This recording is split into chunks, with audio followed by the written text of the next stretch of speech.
Today, I'm gonna be combining two of my favorite things to do on the channel, where we are gonna try to rebuild a team with no players over these next 10 seasons. And my goal today is to turn this from a team with literally nobody on it to a Super Bowl champion by the end of this. So we'll have to see if we can do it. But I wanna get into this so super quick. Be sure to leave a like on the video if you enjoy. It sounds weird, but it really does help out the channel. And let's see, we hit like 4,700 likes exactly. That's kind of weird on the last team of no players rebuild I did. So apparently y'all enjoy these. So let's see if we can get to like 3,500 likes. That should be doable. It'll let me know y'all want to see. You know what? I always like doing this. Let me know down in the comments any interesting like team of no players themes I should do. Like we can only draft, I can only trade for players. I don't know how I would do that, but let me know down in the comments, and if this video gets 3,500 likes, I'll do whatever the most liked comment is. I feel like I just said like about 20 times. And then very last thing, be sure to subscribe if you haven't already, because if you like Madden rebuilds, that's literally all I do on the channel, and probably all I will ever do. And we are creeping up on 100K. I very much appreciate it. But all right, without further ado, it's always fun to start these off too, because Madden doesn't let you simulate without players, so we have to sign a lot of players to one-year deals, and it always makes some really interesting teams to start out. So let me sign some random free agents. I can guarantee we won't do well this first year, but that's kind of the point. But okay, here's the team we're going to be going with. Obviously, I don't think any of these guys are going to be here by the end of this, so I'm not going to spend much time, but you never know. Somebody here could develop. And I feel like I always sign Matt Corral in these, so I wanted to switch it up. Let's go with Kellen Mond. We'll have a Kellen Mond moment. I feel like I haven't thought of him in years, but we'll see what happens. Wasn't there some guy that had him as QB1 in the 2021 class or whatever he was in? Yeah, that aged well. But you know, we got some fun players. We got N'Keal Harry at tight end, Justin Ross. I wanted to sign some okay linemen just because I don't want Kellen Mond to get sacked 60 times this year. He still might. And then I signed some interesting corners. Kendall Fuller, Kelvin Joseph, bust for the Cowboys, and then Steven Gilmore, I think brother of Stephon Gilmore, so we'll see if any of them work out. And of course, we built a 69 overall team. Hilarious. But all right, let's get into the season. Let's just get straight to the end of it, obviously, and we'll see if we can win a game with this team. Okay, wait, I was joking when I said we'll see if we win a game, but we actually do. We finish 1-16. I don't know how. This team is horrific, but anything can happen in Madden, which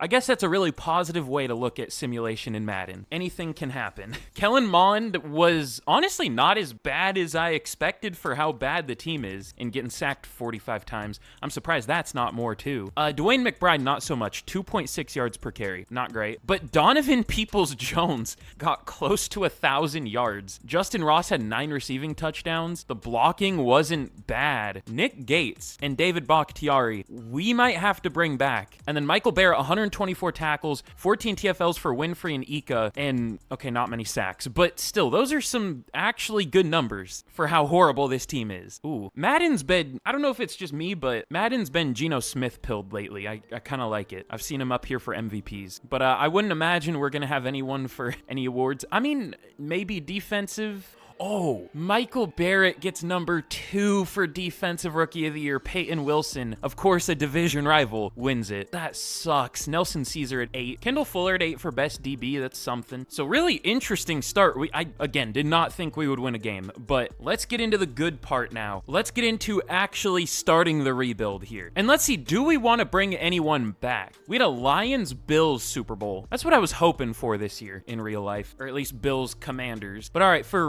signings, Bakhtiari and Fuller didn't really regress, so we'll definitely bring both of them back if we can. I'll go 3 years, 39 for Fuller. He takes it. And I'll do very player-friendly 2-year for Bakhtiari. I don't want to go 3, but 2 years, 43. He takes it. Okay. And then, I mean, Donovan Peoples-Jones did all right. He resigns. Jamie Robinson got star dev. What did he do? He also developed a lot. 2 picks, 10 pass deflections. Okay. If he wants to. I mean, he's not interested, but he doesn't re-sign. I mean, we could tag him. We don't need cap space. He got star dev, but Michael Barrett didn't. That's a certified EA moment. He also doesn't re-sign. Great.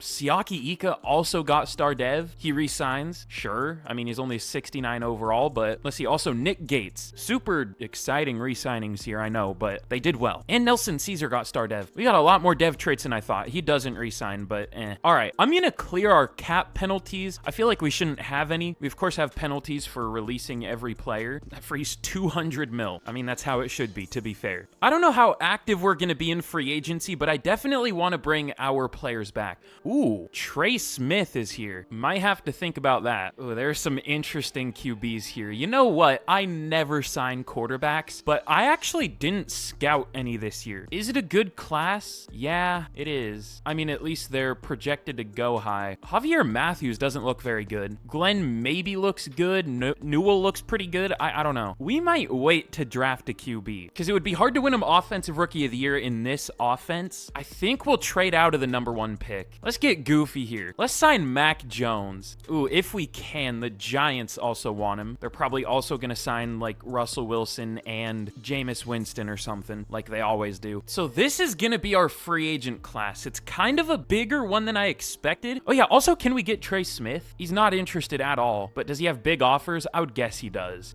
Not too big. We can tie for the lead with very player friendly. All right, I don't know how many of these guys we're going to get, but we're trying to bring back the players that I tried to re-sign, all of them, and then we're also trying to add Trey Smith, Tutu Atwell. I always try to sign him, but I don't know if he's ever signed with us in a rebuild, at least not for a long time. We'll go for Emmanuel Wilson just so we don't have a running back that gets 2.6 yards per carry. I mean, he still might. It's Madden. You have to be an 89 overall to actually produce as a running back for some reason. And then, of course, Mac Jones. I'm going to be really disappointed if we don't get him. I'm not going to lie. I really want Mac Jones. He does super well in this game usually. But all right, this big group of players, can we sign them? Okay, a lot of them do sign. Who did we get? I'm going to guess we didn't get Smith, but maybe we got Atwell and hopefully we got Jones. Oh, well, we get Tutu Atwell. Mac Jones looks like he went to the Giants. I don't know if that's much better than signing with a team that doesn't have anyone on it, but that's a choice. How about what's his nickname? The Mayo Marauder? Whatever the hell that means. The Titans also want him back for some reason. Did they cut him? Because his deal isn't up, is it? Actually, is it? No, yeah, he was a rookie in 2023, so they released him, but now they want him back for some reason. All right, let's see. Jamie Robinson, Emmanuel Wilson, and Will Levis. Don't feel great about that. Okay, we get Robinson, we get Wilson, we don't get Levis. That's probably for the best. I really wanted Mac Jones, though, I'm not gonna lie. But all right, let's get to the draft, and we'll see what we want to do. Definitely gonna trade down the #1 pick, though, no matter what. But okay, in the draft, this is a weird class for us. There are QBs, but again, I want to trade down, but there is Greg Newell. He's a top 5 talent. I just feel like it's best to not draft a QB this year because that's not setting him up for success. It's a lot better, at least I think, to trade down, build up the roster first, and then we'll take a QB. I'm also shocked Shaquem Young isn't a top 5 talent. This dude looked insane. I guess his catch in traffic isn't that good. Is he slow? Yeah, kinda. 4.55 speed. I don't know what I'm gonna do once we trade down, though. That's the issue. Okay, this might be a really strong draft class. This dude isn't even a top 5 talent. I thought for sure he would be. But let's see, how far do we want to trade down? We can trade down damn near out of the first round if we really want to. I don't know if I'm gonna do that much, but let's see. I'll at least trade down to 10 to start out. If there's anyone I really want, then we'll pick them. All right, we'll just get a 1, 2, and a 3 this year and next year from the Patriots to move down to 10. I'm sure they'll take, I was gonna say take a QB. I forgot about Drake May for some reason. Oh, there's a white receiver here. Okay, that's perfect. They're set. Yeah, I wonder what they're gonna do. Wait, they didn't take him? That's how you know Madden's unrealistic. I mean, he went to Tom Brady's other team, so close enough, I guess. Oh, okay, maybe we'll abandon my plan and not taking a QB this year. Greg Newell is still available. And Javier Matthews. Again, I don't think Matthews is as good, but I mean, he is a strong arm. Sometimes they look a lot worse than they actually are. I guess a lot of these teams just don't need a QB, but the Vikings took one for some reason, but the Giants didn't, the Rams didn't, and the Colts didn't. Okay, well, I'll take advantage of the CPU's interesting logic. Let's go with Greg Newell. He has poor acceleration. That's interesting. Ranked 4, got him at number 10. Thankfully, as hidden dev, I was kind of worried he was going to have normal. I feel like I've taken QBs that look similar to him that have had normal dev, even if they're good, but he does have hidden. But all right, first pick around 2. Should we just go with the center? I mean, it's either that or Mitch Riddick. Oh, he's a defensive tackle, though. I want a pass rusher. I mean, that would be fine. There's so many pass protector linemen this year. I'm thinking either Morgan or Timmy Rush looks really good too, but I think I'll just go with the safer bet that we actually have focus scouted Peyton Morgan out of Virginia Tech. Let's really build up this offense. I mean, why not? Worry about the defense next year. Ranked 17, that's it? Really? I mean, he's really good. That's a good pick, but I thought he was better. I thought he'd be top 10. But let's see, is there a good receiver? I didn't really see one. Ooh, yeah, no. Maybe Randy Mabin. He looks like a mislabeled deep threat. Listed as a playmaker, though. Sometimes these guys aren't great. Whoa, he's weird. He is a playmaker, I guess. But he also has a deep route, because he has like the A spin move, probably a ball carrier vision, A to C carrying. He's not that fast. I might take him. He might be good. I don't know, though. Tough call there. I mean, we need a receiver either way. Even if he isn't good, he should produce. He's already 23, though. Wait, there's another one. Mitch Cook, he's similar. Usually the playmakers will have like good short route or medium route, but these two have good deep route. That's weird. I'm gonna probably stay away from them. I don't know if they're great. I might just go like Roman Ford later. I said I was gonna go offense, but let's go a good defensive tackle, Mitch Riddick. At least he's a guaranteed good player. Ranked 25, got him at 42. Normal dev though. But at least once we move him to defensive tackle, he'll go up. Now round 3, Owen Whitman looks pretty good. He's fast, but I'm concerned. He was supposed to go round 1 to 2. Why didn't he? It's probably just better to go with like a blocking tight end. This is an insane looking tight end class. We'll just take one later. The safeties look pretty good too. Pretty good. There are lots of them. Let's see. I'll go Montrell Kirksey. He looks pretty good. He at least has great speed, and he's only 21 at safety. So we'll get someone to pair with Jamie Robinson. We re-signed Jamie Robinson, right? Yeah, I think he signed with us. So we'll go Kirksey. I know I said I was gonna go offense, but I mean, plans changed. Does have hidden dev. Okay, I didn't think he would, but that's great. Could even play him at slot corner if we want to. I don't know. But all right, probably last pick I'm gonna show just for the sake of time. Let's go. Should we take Ford? We can still probably wait. Maybe. Is there anyone with like elite speed? Not yet. There is Philip Henderson, projected UDFA, deep threat. What's he look like? Pretty good. Hold on. Not the best deep route for some reason, but A spec catch, B catch in traffic. Okay, we might have found something special here. I'm not gonna take him yet, but I don't want to wait too long. That guy looks good. So let's see. I'll take Joey Claxton here. Good linebacker. First to second round talent. He's solid. And should I take him now or should I take Ford? We would probably be fine to take Ford and then Henderson because he's so far down here. He's ranked 443. That's risky, but I think it's fine. We'll go Ford first. I think we can get both. Rank 65. He's good. I don't know if that was worth risking, but he's good. And hopefully Henderson is still here, please. Oh, he is. I forgot what he was ranked. That scared me. I don't know if he's quite as good as he looks, but he looks insane. I mean, he has some F ratings, but I mean, that's gonna happen. Like some projected first to second round deep threat receivers have F ratings. I'm gonna guess like late first, but I don't know what he's gonna be. Or he's just not good at all. How?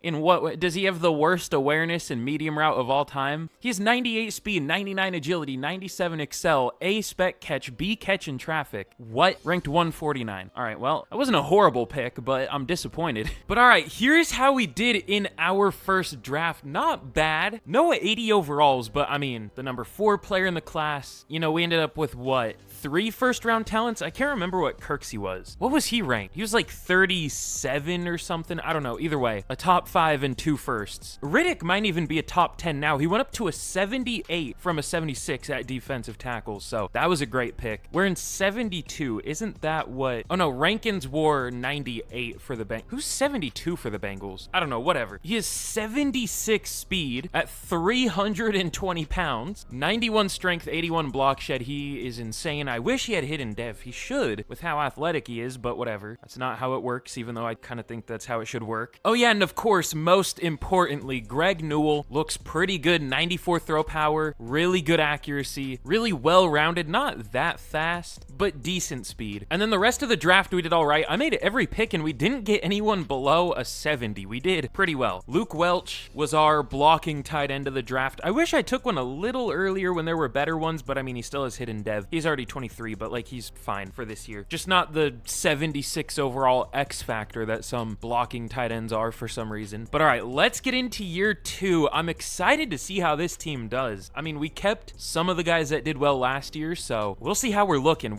I'm gonna have to refill out this roster with a few players too, so I don't want to necessarily predict that we're gonna do pretty well, but we'll see. But okay, here's a look at the team heading into year 2. I guess year 1, depending on how you want to look at it, but we'll say year 2. We're up to a 75, and actually, I should point out, we found some pretty good undrafted players. I mean, not good, but some with dev traits. I found one superstar. I could probably find more if I wanted to, but I feel like that would be kind of lame to just have a bunch of superstars to start out. But I don't know, it would be kind of fun to develop them. But at least Justin Belzer, or whatever that last name is, superstar dev, doesn't have the best ratings. What is he? Is he a slow? Oh yeah, he's a receiving back. Okay, I mean, I don't know if he's gonna do very well, but at least he is superstar dev. He's 5'6". Did we find Darren Sproles or something? I don't know, there might be something here. Even if he fails as a running back, I might try him at receiver. He would be really short, but he's short either way, even at running back, so whatever. I mean, it matters more at receiver. You want to be shorter at running back, but still. But yeah, I feel good about the left side of our O-line at least. I'm also going to start the 2 rookie receivers. I found this Neil Brennan undrafted star dev receiver, so he's 94 speed, 97 excel, sneaky athletic, real first guy in, last guy out type player there. And then I found, I guess, 2 star devs on defense. Nick Avant, he's 6'1", 210, pretty big corner. And then Patrick Stackhouse, not great, but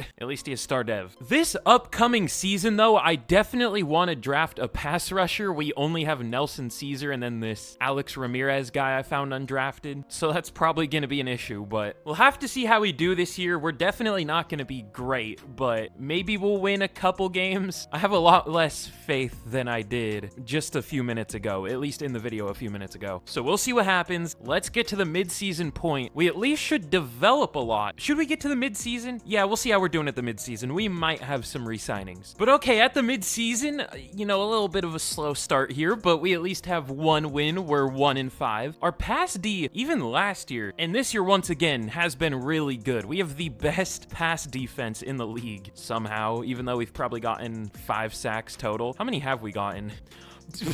1, not 5. The Patriots have 5. We've had 1 sack through. I thought I was being dramatic saying 5. At least 1 pass rusher has half a sack. I thought it was 2 off-ball linebackers. Michael Barrett and Alex Ramirez shared a sack. All right, cool, man. Whatever. And we have, like, how? The opposing QBs will have all day to throw. I don't know how we could have a good pass deep. That just doesn't make sense. Whatever. For re-signings, I don't really know why I went to the mid-season. Like, none of these re-signings are going to be that interesting, but I do want to give Belzer a long deal. We'll pay him a little bit. 6 years, 39 mil. Neil Brennan, I guess. Don't know if he's going to do much yet, but we'll see. It's all the star dev guys first. Does it sort by dev trait? I guess it does. I've never noticed that. I don't know how I've never noticed that, but I think it does. It put all the star dev guys first. Okay, these 2 don't resign, but whatever. Let's get to the end of the year. Let's hope for the #1 pick again. That's our goal this year. Kind of a sad goal, but also the projected #1 pick is a quarterback named Alex Smith. Is there going to be an Aaron Rodgers that goes at 26 or wherever he went? I don't know. Maybe Nick Bolden is the true great QB. We'll see. Not that we need one anymore, but still. Okay, we at least double our win total from last year. We'll take it. We end up going 2-15. Somehow our blocking was worse this year. Newell got sacked 54 times. Still 3,600 yards, 22 touchdowns, 13 picks. See, this is why I kind of wanted to wait a year to draft a QB, because I didn't want to throw him into this mess, but I couldn't pass up on a top 5 talent QB. We'll see what his dev trade is in a second. I haven't seen it yet. But Belzer did better than I expected. Was still horrible, but 500 yards, 2.9 per carry, 2 touchdowns. Did he develop? Ooh, barely. I thought he would develop a lot more than that, even if he wasn't going to be good. Oh well. But Roman, 4,000 yards, only 2 touchdowns though. 800 for Brennan, 7 touchdowns as a rookie. Almost 800 for Atwell. Almost 700 for Welch. Oh, okay. I saw 20 sacks. I thought it was David Bakhtiari that allowed the 20 sacks because I saw left tackle. I didn't realize Hood was a left tackle. He allowed 20 sacks from right though. That's something. I mean, he is a 67 overall even now, so we can't expect too much. I would almost argue 9 sacks from right guard is even worse, though. Steven Jones. This is someone we drafted, too. Or no, this was a UDFA, but probably won't bring him back. But Joey Claxton led the team in tackles with 133 as a rookie. I don't know if he did enough else to get Defensive Rookie of the Year, though. We'll see. I mean, Madden does love its tackle numbers, so maybe. But Mitch Riddick, 16 TFLs, 14 for Caesar, and sacks. 3.5 for Ramirez led the team. That's depressing. I expected a lot more out of Mitch Riddick. He only had 2.5 sacks. And he is a run defender, but he's also a good pass rusher, so it's disappointing. But picks 2 for Fuller and Kirksey as a rookie, and then 1 for a couple players. But all right, MVP goes to Patrick Mahomes. I'm surprised we haven't seen like a, I don't know, Deshaun Watson MVP or something, because we're the Bengals, and Madden always makes your division rivals do better. Or a Lamar Jackson MVP. Why is Deshaun Watson the first QB I thought of and not an actual good QB? I don't know. But let's see. No Bengals for Offensive Player of the Year. No Bengals for Defensive Player of the Year either. That makes sense. But Neil Brennan wins Offensive Rookie of the Year. Okay. Greg Newell at 2. Roman Ford at 3. Luke Welch at 5. I did not think we would win this. I also didn't think Brennan would win it out of anyone. I thought it would be Ford. I mean, I know Brennan had more touchdowns, but Ford had more yards. He actually hit 1,000. And Joey Claxton takes Defensive Rookie of the Year. Okay, that's huge. Mitch Riddick at 6. I thought he would be higher, even though he didn't get many sacks. That was confusing, but we sweep the Rookie of the Year awards. And let's see, should I check dev traits now? No, I'll just check them in the offseason, because I'll check them then anyways. So very, very, very successful year. Oh, and I should check also, do we have the #1 pick? I mean, I would assume we do. No, we have number 2, but number 4 from the Patriots. Okay, wait, can I trust that though? Sometimes it's wrong for some reason. Okay, we do actually have number 2 and number 4. Okay, I think if you check like at the start of the playoffs or something, it's wrong, even for like the first 4 picks. I mean, I know the playoff picks aren't decided, but I think it even somehow gets the top few wrong sometimes. I don't know. Maybe that doesn't happen anymore, but I know it did. But we had a Bills-Bucks Super Bowl. It looks like the Bucks take it, even though it's flipped. But all right, dev traits. I see we regressed. I'm guessing either Bakhtiari or somebody retired. Probably Bakhtiari. Yeah, he did. Okay. I'm a little disappointed. Okay, let's start negative so we can end positive. How about that? Greg Newell only has star. That sucks. I really wish he won Offensive Rookie of the Year now, because it's going to be not impossible for him to get superstar, but it's going to be really hard. Needs to win MVP or have like 40 plus passing touchdowns, which is possible. It's Madden, but we'll see. And Morgan only has star. That's about what I expected, but Brennan did go up to superstar, and of course Welch has X Factor. I wish he was a little younger. I wish he was like at least a 22-year-old rookie, because it's going to be hard for him to develop in Madden now at 24, but at least he has X Factor. I also wish Ford had gained star, but on defense, that's a lot of star devs. So it looks like Claxton went up to superstar. It looks like he only had star, but at least he has superstar now. That's cool. Now up to an 82. He also led the league in tackles. I'm surprised he didn't get X Factor then, because I thought that's usually a dev trait triggering thing too. I don't know. Either way, he did really well. But let's see. It looks like Barrett and Hunter got star dev. Kirksey only has star. That kind of sucks. It looks like Avant developed really well. For some reason, young corners develop insanely fast. I don't know why, but he's already up to a 76, even though he wasn't crazy or anything. He had no picks. He had 8 pass deflections, but anyways, I'm a little disappointed with the dev traits we have, but they're still good. I hoped for a little more though. But all right, speaking of Avant, we have to re-sign him now. He rejected our last offer, but I mean, I'm fine going like 5 years, 40. He re-signs. Patrick Stackhouse, I don't know if we really need him, but I'll go 3 years, 7.2. Whatever. He's a 65 overall. Gordon Montague, or however you say that. I didn't realize I started him over the corner we had actually drafted. I don't know why I did that, but I don't know if that's really gonna matter long run anyways, or long term. He resigns. Okay, he's not very expensive. But other than him, definitely don't want Jones. Ramirez was our best pass rusher, but still was awful. I kind of want to re-sign him for some reason though, just because he was our best. Is he worth paying like over 6 mil a year though to be ass? He doesn't re-sign anyways. Okay, that's probably good. But Parker Hunter barely developed but got star dev, so he resigns. Also, nobody's interested. Seriously, okay, I guess there's Bruce, but pretty much everyone else has 0 interest. I don't know if I've ever seen this little of interest. Not that I can really blame him, but still. Oh yeah, I also found a superstar undrafted punter. Not that that's really rare, but I mean, that's really not rare. There are at least a few few undrafted every year. But all right, let's get into free agency. I don't know if we're gonna do much. Maybe. Depends on who's available, because we have the money. Ooh, Khalil Shakir. I saw NFL Twitter and I need to uninstall Twitter, dude. I mean, this didn't even happen on Twitter, though. It was Instagram. Khalil Shakir got like 15 mil a year. I saw maybe the dumbest comment I've ever seen. Someone said it was 20 mil a year, even though it was like 4 years 60. And they said it was a massive overpay for a wide receiver 3. Khalil Shakir is like debatably the Bills' #1 receiver. I thought it was a steal. 15 mil a year for him. I mean, this is just Madden, but he's asking almost 30 here. I mean, that's kind of a pointless comparison, but I'm just saying, like, 15 mil a year for Khalil Shakir. I would do that all day, every day, and people called it an overpay. I thought it was 20 mil for a second, too. I read 4 years 80, and I was like, wow, that's a good deal. And it was 4 years 60 for, like, a really good wide receiver 2 with wide receiver 1 potential. I mean, all that to say, I don't think we're going to be able to sign him here. The Raiders really want him, so that's tough. Spencer Brown, though, he's hit or miss in Madden. Okay, he was miss and then kind of hit this year. I mean, that would be a big upgrade over the 20 sacks we had from right tackle this year. The Rams want him. Well, I wonder who he's going to sign with. We could get Taylor Moton. I mean, he's a monster in this game. Has allowed 5 total sacks. Those are like real-life numbers. That's even better than real-life numbers. I'll go 3 years. I doubt he's going to stay for that whole deal, but is one of the best players in Madden, at least in simulation. But all right, other than that, I don't know if we really need to sign a receiver. I mean, there's Jamison Williams. Maybe. That would be kind of fun. We did just sign Tutu Atwell, though. I kind of forgot about that. How much would it cost to release him? Okay, it wouldn't save us money. We'll stick with Atwell. We'll make him and Brennan the 2 starters, and then maybe Ford if we have to. I mean, Ford had the most yards on the team. He just didn't develop. Oh, yeah, we need a left tackle, too. I almost forgot about that. And then maybe a pass rusher, but I did set defensive end as our focus position. So, left tackle. I mean, there's Walker Little. He's developed a little bit here. He only allowed 4 sacks this year. Hold on. And he's only 7.9 mil a year. I'll go player friendly 2 years, 19.6 all day, every day. I don't know why I'm using that saying today. I don't think I've ever said that in my life. I probably have. I don't know. Jalen McCullough's here. We don't need a safety though. But pass rusher. Quiddy Pay sucks in Madden. David Ojabo. I don't know. I don't know if I've ever signed him. Probably. Boy Mafe. Speaking of hit or miss. How about Nolan Smith? Ooh. 1 sack this year in a full starting season. I love Madden. Nothing wrong with it. Why is Dallas Turner here? Oh, I think I messed up the Vikings contract in their contracts in my custom rosters. So I think every deal on their team is a 3-year deal now. Oops. I think I was trying to make a 0 overall team and I accidentally saved over my regular rosters. So I had to like turn the Vikings back into the Vikings.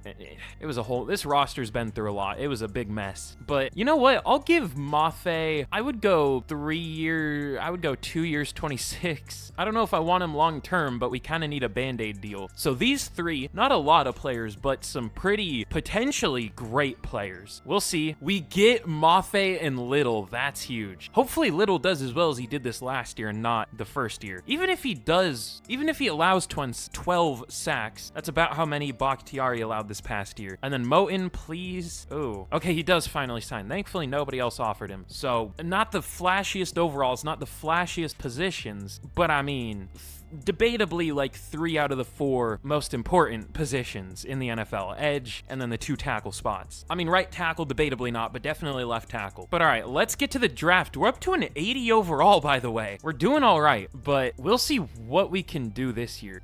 Oh yeah, and wait, I want to check. They might have gotten signed already, but are there any like random star or superstar UDFAs that I missed? I don't care about the fullbacks. Damn, there really weren't any. Maybe they got re-signed by the teams they got signed by. There's Brian Barnhart, guess. I mean, why not? There's Anthony Baber. I see the last name Baber all the time in Madden. He'd be a defensive tackle. He's 303. There's a corner with star, but he's only a 65. There was a safety, but nothing really too crazy. Usually there are some like superstars, X factors, but let's get to the draft. Oh my God. I think the CPU wanted to sign some corners to our practice squad. Why do we have like 12 corners? We're good. We're fine at pick corner. I don't know why we need this many of them. But all right, in the draft, of course, we pick at 2. That's kind of disappointing, but imagine being bad. Imagine being as bad as this team that was built out of street free agents, just completely unsigned guys and rookies and UDFAs. Like, that team should be 0-17 and the Bears were worse than us. That's crazy. But I don't really know what I want to do. We don't have any top 5 talents scouted. I guess the best is Westerman. Is he even good? He's great speed, elite excel, good strength. He has good ratings, but nothing insane. Probably ranked like 12. I mean, I don't know. Let's see. Bears go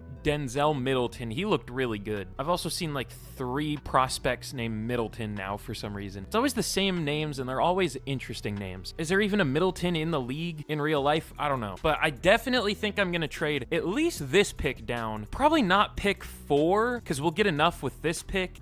If Westerman is there, I will take him at 4, even though it won't be worth it. It's still such an important position. It's like taking a QB in the first round. A lot of the time, it's not like they're as good as where you picking them, but it's still worth it because of positional value. But all right, I think we'll trade down to like 12, maybe even more, because like, is there anyone I want in the 12 range? I don't even really want anyone in the first. I don't. Let's see, I focus scouted a center. He's good, but that's later. Jamal Roach at defensive tackle. Whoa. Okay, now hold on a second. I mean, if we didn't already have a good defensive tackle, I would definitely take him, but I mean, this dude looks insane. Probably not as good as he looks, probably like a 78, but that's still really good. I'm definitely curious. I don't love this draft class though, I'm not gonna lie. Just for the positions we need, it's not great. How far could I trade down? Maybe like, I actually have a plan. What if I do take the defensive tackle here? This could really backfire, because again, we don't really need a defensive tackle, but what if instead of trading down from 2 to like 15 and taking Westerman at 4, I take Roach here, who I think is a better player, and then trade down 4 to like 16, and then I think I would take either Ricky Webster or I guess Courtney Johnson's a defensive tackle. This could really backfire though if Roach isn't good, but he, like, how could he not be? Look at these ratings. But I've taken guys that look close to this before and they're straight up not good. I mean, not bad, but not anywhere close to where I pick him. I still think I'm gonna take him though. I gotta know. I wish he had elite strength. That's the one thing, but that is the one thing though. That is something. It's only good. I'm still gonna take him though. I have to know. He's not gonna be worth it. Never mind, he is exactly worth it. Rank 2, got him at 2. Okay, cool, beautiful, perfect. All right, now let me trade this pick down. There was a lot of yapping to figure that out, but I think we did the right thing, definitely. All right, and where's the guy I want? Where is he supposed to go? 18. Can we trade down that much? I'll trade down to like 12 at least. If he gets picked sooner, that's, I mean, I don't really care. We at least have Mafe. All right, we're gonna get a first next year from the Falcons and a third this year, because I don't like this first round class, but I do like some of the players later. I don't really love this class in general, so I'm just gonna trade for a first next year instead of like a second this year or something. But let's see, at pick 12, I don't think the pass rusher went. We could maybe get away with trading down more, because it's not like he's all that good. I'm just scarred from trading down, and then the player I want goes 1 pick before where we pick, so I don't want that to happen. Ricky Webster, he looks all right. He's obviously not going to be worth this pick. I don't know if he's actually worth picking at all. I should have checked his ratings first. He doesn't look that good. He might be like ranked 40 something. He has good awareness and finesse moves, but that's like the bare minimum. Doesn't really have anything else. Okay, what if I trade down more? And if he gets picked, I don't really care. I mean, we could also go with a corner, I guess, but we could also do that round 2. All right, let me trade down to 18 exactly, because that's where he's supposed to go. If he's still there, whatever. If he isn't, whatever. We're just gonna stack draft picks. All right, we're gonna get a 2 to move down to 18. I'm sure there are some guys here I don't have scouted. I just don't like risking it a lot of the time. I mean, I guess I did with the 2nd overall pick. That's a pretty big risk. But yeah, Webster's still here. I'm fine with that at 18. He's not that good, but it's a pretty desperate need, and he's like the one option. He's gonna be ranked like 40, yep, 42, but I'm fine with that. So all right, a lot of yapping, but we got it figured out. But all right, round 2, I don't care as much. Let's go with, do I like Ingram or Blades more? I kind of like Blades because he's a year younger, and he had elite speed. Or no, he had great speed, but a lot of elite traits. Oh my god. A 4.31 with 21 bench reps. Oh my god. Yeah. Rank number 9. I'm guessing normal dev. Never mind hidden. Okay. What a pick. I mean, we don't really need a corner, but what am I not going to take that guy, the 9th best player in the class, when he'll start immediately? And let's see, there was actually a good running back. Maybe. I don't know if he's actually good. He's not that. He only has solid speed, solid excel, but I like the A awareness. That's what I always look for in running backs. I don't know. I feel like if he was good, he would have gotten taken by now. And I want to develop our superstar dev guy. Let's see, is there anyone else? Let's see, Redding is supposed to go at 69. Definitely don't need a defensive tackle anymore. You know what? Thinking back on it, it might have been better to take the defensive end at 4, trade that pick down, and then take Johnson even right now and move him to defensive tackle. I mean, that was kind of the original plan, but not with Courtney Johnson. But I mean, either way, it worked out fine. God, we could go with Ingram too, if we want. We could also go with the safety. Let's see, is there one with there's some with great speed, but Jose Simpson looks pretty good. Not great though. Let's take a receiver. I don't know who to take, but surely there's got to be a good one here, right? Surely. I don't like physical receivers. How about Terrell Marshall? He looks like the bad deep threat we took last year that I was convinced was the best player of all time. This guy actually has good deep route running, hopefully, unlike the other receiver we took. Maybe that was the defining factor or whatever. I don't know. How about Taj Springs? He looked bad. Should I just go Marshall? I guess. I don't know if he's great, but I want to take a chance. Ranked 15, so I guess it just was the deep route running, which I guess makes sense, but that guy was a playmaker. He wasn't even a deep threat, right? Oh no, he was a deep threat, right? The other guy was a playmaker that I thought about taking. I don't know. Who cares? Ranked 15, hidden dev. Very good pick. Where did the draft go? Oh, there we go. But all right, our third second round pick. Let's go with the center, Chris Redding. Isn't that an actual person? Is that like a baseball player? I don't know. Let's take him though. Ranked 20. And normal dev. I'm kind of disappointed by these centers. They look insane. And then 17, 20. I was thinking top 10, but no dev trait too. Whatever. That's fine. He's good. But all right, you know what? If he's still here, let's go Desmond Ingram too. Oh, he ran a 4.53. Somehow that's still solid speed elite excel. That is not solid speed for a corner. That's pretty bad. I mean, I know combine numbers shouldn't be everything, but still. We'll take him though. Ranked 12. Got him at 66. Normal dev for him, but that's still well worth it. And then let's see. I should take another lineman. Is there a good one? No elite strength. Oh, there is Grant McDowell. Is he actually good though? Yeah, maybe. He has a few A's. Sure. I don't know if he's great, but ranked 23. I mean, first round talent with hidden dev. Yeah, that's pretty great. But all right, I'll make a few more picks and we'll see how we did. But okay, here is how we did. Hold on, we might have cooked. Jamal Roach. Okay, I definitely think this was an insane draft class, but I definitely think we made the right move going Roach and then Webster. What a first pick. And Webster even goes up at defensive end. But yeah, Jamal Roach, 83 overall, 86 power move, 78 finesse, 94 tackle, 94 as a defensive tackle as a rookie. I've taken guys that look really similar to him that are even stronger and are like a 73. So this is why A+s need to exist. Or they need to redo the scale of what can be an A and what, at least at defensive tackle especially, I think, because it, at least for me, is super hard to tell. Maybe I just suck, I don't know. But apparently not if we just picked an 83 overall. And then Ricky Webster, even he's good, 76. And that was a late second round talent. I mean, he was a 75, or mid-second round talent. So pretty good there. Phillip Blade, 78. Marshall, 77. Redding is good. He was a little disappointing, but he's still good. So yeah, very, very strong draft class. How good was Bruton? I can't remember. Not great. Okay. But yeah, what a draft. I mean, what a class in general. I didn't even think it was that good. I mean, to be fair, there was a pretty quick drop off, but I guess it stayed good here for a while. There were a lot of good players. There weren't a lot of really, really good players. And then there were a few insane players. There was a big gap right here. That's interesting. Whoa. There was an 80. Alex Smith is an 83 overall. 99 throw power. This is one of the best QBs I've ever seen. I think I've seen an 85, but I mean, this guy's up there as one of the best QBs I've ever seen. The top 3 picks were 83s. There really wasn't a way to go wrong, even if we took Smith.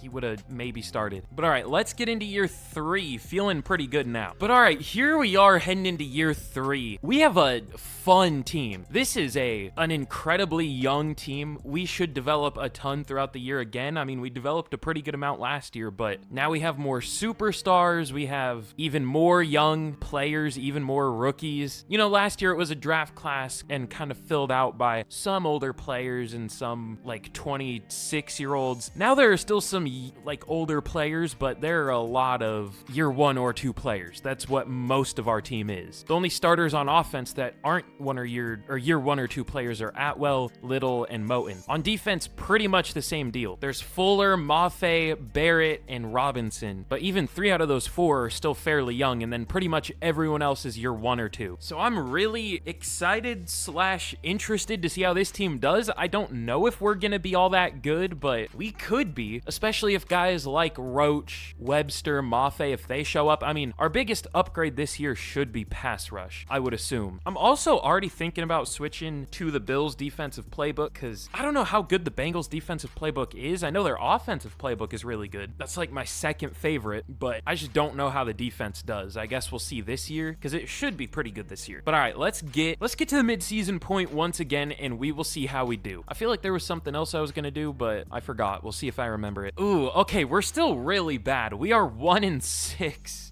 We have the worst offense in the league, 13 points per game. Greg Newell has the tragic event stat line. It's tough. Why? Okay, this is like the worst I've ever seen Taylor Moton do. Usually, I mean, you saw it. He allowed 3 sacks last year, 2 the year before, or I guess the other way around. He's already allowed as many sacks as he has the last year total in 7 games. Of course. You know what? I'm already starting to question Greg Newell. Does he not have he has oblivious sense of pressure. You know what? I betrayed my own rule. I always like to get QBs that have at least, is it neutral sense of pressure or average sense of pressure? Whatever the neutral is. I think it's average. Or else they'll just get sacked about 1 billion times, whether they're a good overall or not. I'm already thinking about trading him. Would it be crazy to trade our year 2, 85 overall, 22-year-old QB at the midseason? I mean, we could get a hell of a lot of picks for him, I can tell you that. What are the Rams doing? They have Davis Mills, Tyler Huntley. Yeah, I don't know about that one. Poor Puka Nacua, free my boy. I'm considering this. I mean, I don't know. I like the upside with Newell is like a pretty good QB. I should have been looking more like what his sense of pressure was. Man, I think I'm gonna trade him. This is so weird. I've never done anything like this in a rebuild before, but he's a good overall. I know he's not doing well this year, but he's a good overall, so I'm gonna get a good pick for him. Is a 1 and a 2 too much? I mean, young QBs never get traded, so I don't know what to take for him. I don't know if this is not enough, too much. I mean, with how he's playing, this is too much, but being an 85 overall at only 22 years old, is this a good QB class? If it isn't, I won't do that trade, but let me see. I'm a little worried I'm being a little overreactionary, but I mean, that oblivious sense of pressure is kind of a death sentence. Okay, there may be some good QBs this year. I don't know, though. Miles. I need him. Miles. All right, Greg Newell, it's been fun, but you're horrible. Give me a first and a second. These probably aren't going to be that good of picks. I mean, they're projected to be number 5, but the Rams are actually going to have not Davis Mills starting at QB, so we'll take those picks from the team that beat us in the Super Bowl, I guess. We have Stetson Bennett on the roster. We really have the Rams connections here for some reason. Should I start Stetson Bennett? I mean, we could go Kirk Cousins, Josh Dobbs. Sure, we'll go Stetson Bennett, I guess. Nah, I've already used Stetson Bennett in a rebuild before. He was horrible. Let me try Tim Douglas, a random rookie QB. So no QB now, but that should change this year. Let's get to the end of the season or no, hold on, I'm getting ahead of myself. Do we have any re-signings first? Nelson, Caesar, no, nothing important here. All right, now let's get to the end of the year and we'll see what happens. But okay, we end up going 5-12. I did not expect anything that happened this year. We had one of the best defenses in the league this year, but the worst offense. I mean, that's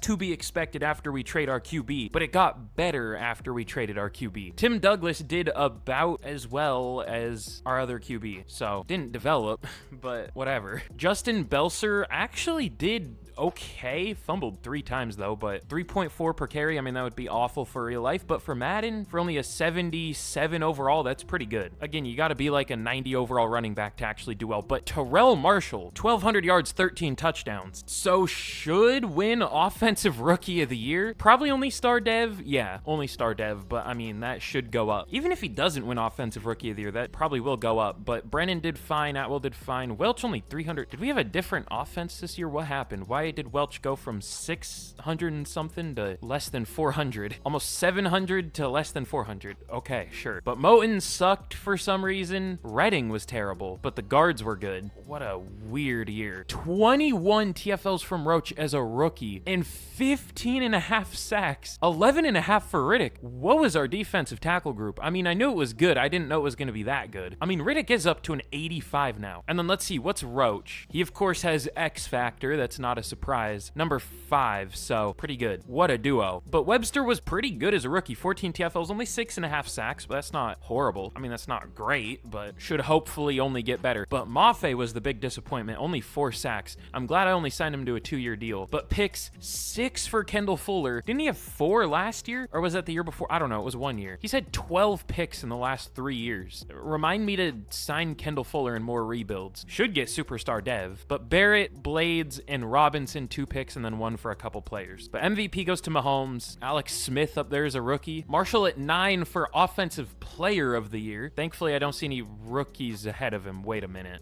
Alex Smith is an AFC QB. God, why? Oh, wait, no. Terrell Marshall still takes it over a quarterback that was up there for MVP. I mean, we'll take it, but I don't know about that one. I mean, I know for a fact they would give that to Alex Smith if this were real life. I mean, Puka Nacua had like the best rookie season maybe ever, and they gave it to CJ Stroud. That's all I'm saying. But I completely skipped over Defensive Player of the Year. Roach at number 3. I guess that makes sense. So I think we know who's going to win Defensive Rookie of the Year. We sweep again. All right, man, that's something. Oh, we topped 2. I didn't even notice. Webster at 2, Blades at 5. So yeah, even though we had a bad record, very successful season for like the long term. Oh, also McDowell has superstar. That's interesting. I should have just checked dev traits later. Blades only has star. That's fine. Of course, Webster only has star. We saw that, but at least we got 1 superstar. Hopefully more once we get to the off season. At least 1 more. But all right, even though we were bad, hopefully we can get a QB that will play well this year. I'm going to be really disappointed if the guy we traded to the Rams like starts doing super well. He might. That's why I took a 1st and a 2nd for him, because he should do well. But I'm gonna be really disappointed if he like starts winning MVPs or something. But again, I don't think he will. That's why I traded him. But all right, I don't think we're gonna re-sign anyone unless they randomly got star dev or something. No? Okay. Let's get into free agency. And what should we do to make this team good? It really is just kind of QB, it seems like. There's Laramie Tunsil, Chuba Hubbard. Like, we probably need a running back, but we probably should sign a running back. Like, by the time Belser actually becomes good, his rookie deal is going to be up. Like, is it worth it to try to make him good? I want to make him good, though, because it's fun. It's unique. I don't know that I've ever made a bad running back eventually start playing well. I want to try to do that just for fun. If he's still about this bad by the end of this upcoming year, I'm going to move on, but I want to give him 1 more year. He improved a lot this year. This isn't how you should do things in real life, obviously, but this isn't a realistic rebuild, if you couldn't tell. Wait, hold on. Did I see another superstar lineman? Carrington. What's with these random pass protector superstar linemen? I mean, that's cool. I don't know what we're going to do with them, though. Maybe if, like, Moton sucks or Little sucks this year, we'll try Carrington. I mean, we could try him instead of Redding. Redding was awful this year. He only developed 1 overall.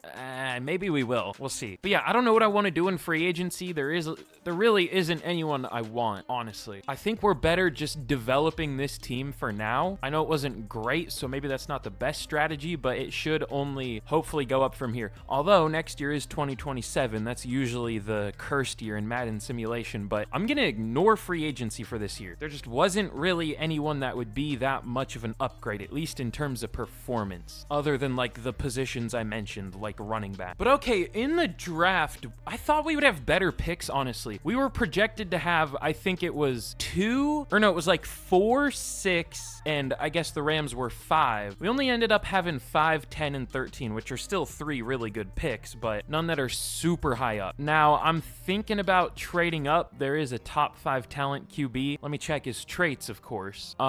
Wait, can I? Oh, it's right here. I'm stupid. Gets rid of the ball at the first sign of pressure. That's not necessarily great either, but that's better than getting sacked a million times. Could use some improvement at recognizing pressure. I don't know if I've ever seen that before. Not that I really check it that much, but I don't know if I've ever seen that. Do any of these guys have like ideal sense of pressure? Or are they all just not great at it? Stands tall in the pocket and always aware of pressure. Okay, so that's what I want. I kind of want Miles still, just because of his name. I don't know if he's gonna do as well, but at least he has a funny name. I mean, he's still available. None of the QBs went, including the top 5 talent. It would probably be better to take him from a like overall building standpoint, but is getting rid of the ball at the first sign of pressure, is that fine in simulation? I don't know. I guess I need to learn that. Maybe I should go through some trial and error here. I mean, it would probably mean he won't get sacked much at the very least. I want Miles though, still. We got Kevin Chamberlain here, the one actor. I don't know, I'm really conflicted. Palmer has the best trait out of any of the 3 guys I'm looking for, but I also think he's the worst. If we're gonna go with one of the first round talents, I would take Miles, because he's at least a year younger, but the best overall is Dylan. So these are the 2 I'm really between, but there's a positive and then a couple negatives for all 3. I think at least throwing the ball away at the first sign of pressure would mean he doesn't get sacked, so I'm just gonna go Dakota Dylan, because he is a top 5 talent, and he has a good trait for everything else. Beautiful spiral, does well to avoid sacks, plays well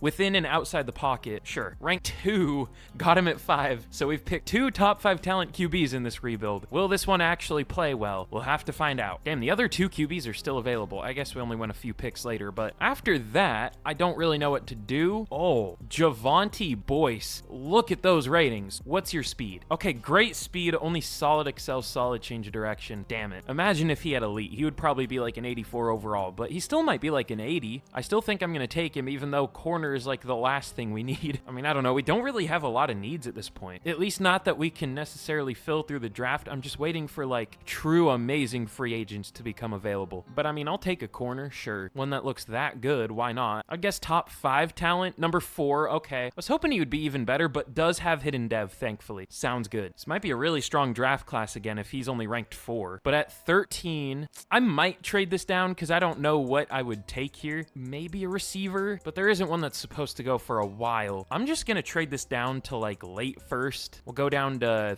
30. All right, we'll pick up a 3 this year and a first next year. I made a trade exactly like this last year. I mean, it was different. It was a different range. You know what I'm trying to say? But it was a 1 and a 3 to move down in the first. So we'll take it. And now whatever we do here, I mean, it almost doesn't matter. I mean, it does, but at least we already got our value from this pick by trading down. Let's see. Should I go with the first round talent lineman? I mean, we can wait. He's supposed to go late second. Ooh, there's a defensive tackle with A awareness, A play rec, A finesse move, C power as a speed rusher, and a decent run defender. Oh, no combine or pro day. I wish he had better strength, only solid strength. Damn it. But I still think I'm going to take him eventually. All right, let's see. Is there a great safety? Jeremy Irons. I read that as Jerry Jones at first. He looks okay. I haven't seen any like insane safeties. That's one weird thing. Usually they're like multiple 84 plus, not multiple like 80-ish overall safeties. And I don't know if I've seen one. Maybe and I'm just forgetting, but I don't know. You know what? I'm just going to go Tevin Wooten, I think. Not that we really need a receiver, but whatever. Rank 12, pretty good pick. Probably normal. Yeah, because he's a playmaker, but I mean, rank 12, got him at 30. Sure, we'll start him. Why not? And all right, I don't want to show too many picks this year because I feel like I've spent this whole rebuild drafting, which is fun. That's like my favorite thing to do in Madden, but I don't know if I want that to be the whole video. But let's go with Lucas Holt out of Ohio State.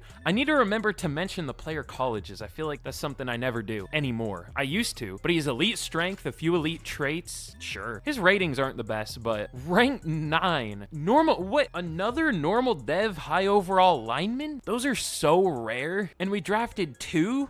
That sucks, but at least he's good. I've been getting unlucky with dev traits lately. I don't know what it is, but all right, let's take one last pick that I'm going to show. What do we want to do? Let's end it with a bang. Should I just go with the defensive tackle early? Sure. I mean, what is he even going to do for us? He'll be the 3rd. He'll never play. Is there someone we could get that will actually eventually start or even start now? I mean, maybe a running back, maybe Donovan Lippett. Shout out Tony Lippett or Lippett, whatever. He was a decent corner slash receiver, I think. Should I just go James Castro? But like, we already have enough linemen. Let's go with the defensive tackle. Sure, I think he's good, so I'll take him. Rocket science, I know. I don't know if he's great, but rank 48, got him at 45. Okay, hidden dev. I thought he'd be a lot better. I thought he'd be like rank 20. But all right, we'll see how he did. But all right, here's how we did in the draft. 280 plus overalls, Dakota Dillon, Javonte Boyce, they're both really good. I mean, another really amazing first 4 picks. We almost got 4 top 10 talents with the first 4 picks. Just Wooten was 12. I mean, we got 2 top 5 talents with the 2 first picks, so that's pretty good. And then as for the rest of the draft, we did well. We found our first actually good drafted blocking tight end. Good overall, 74. Connor Jones, only 21 years old. I could start him. I mean, I know we have the X Factor tight end, but we'll see. But yeah, not really a lot else to say about this draft. There aren't that many guys that are going to start now or maybe ever, but still good picks, and I mean, all these guys should start, so we'll take it. This wasn't that crazy of a draft class, though. We just happened to do really, really well.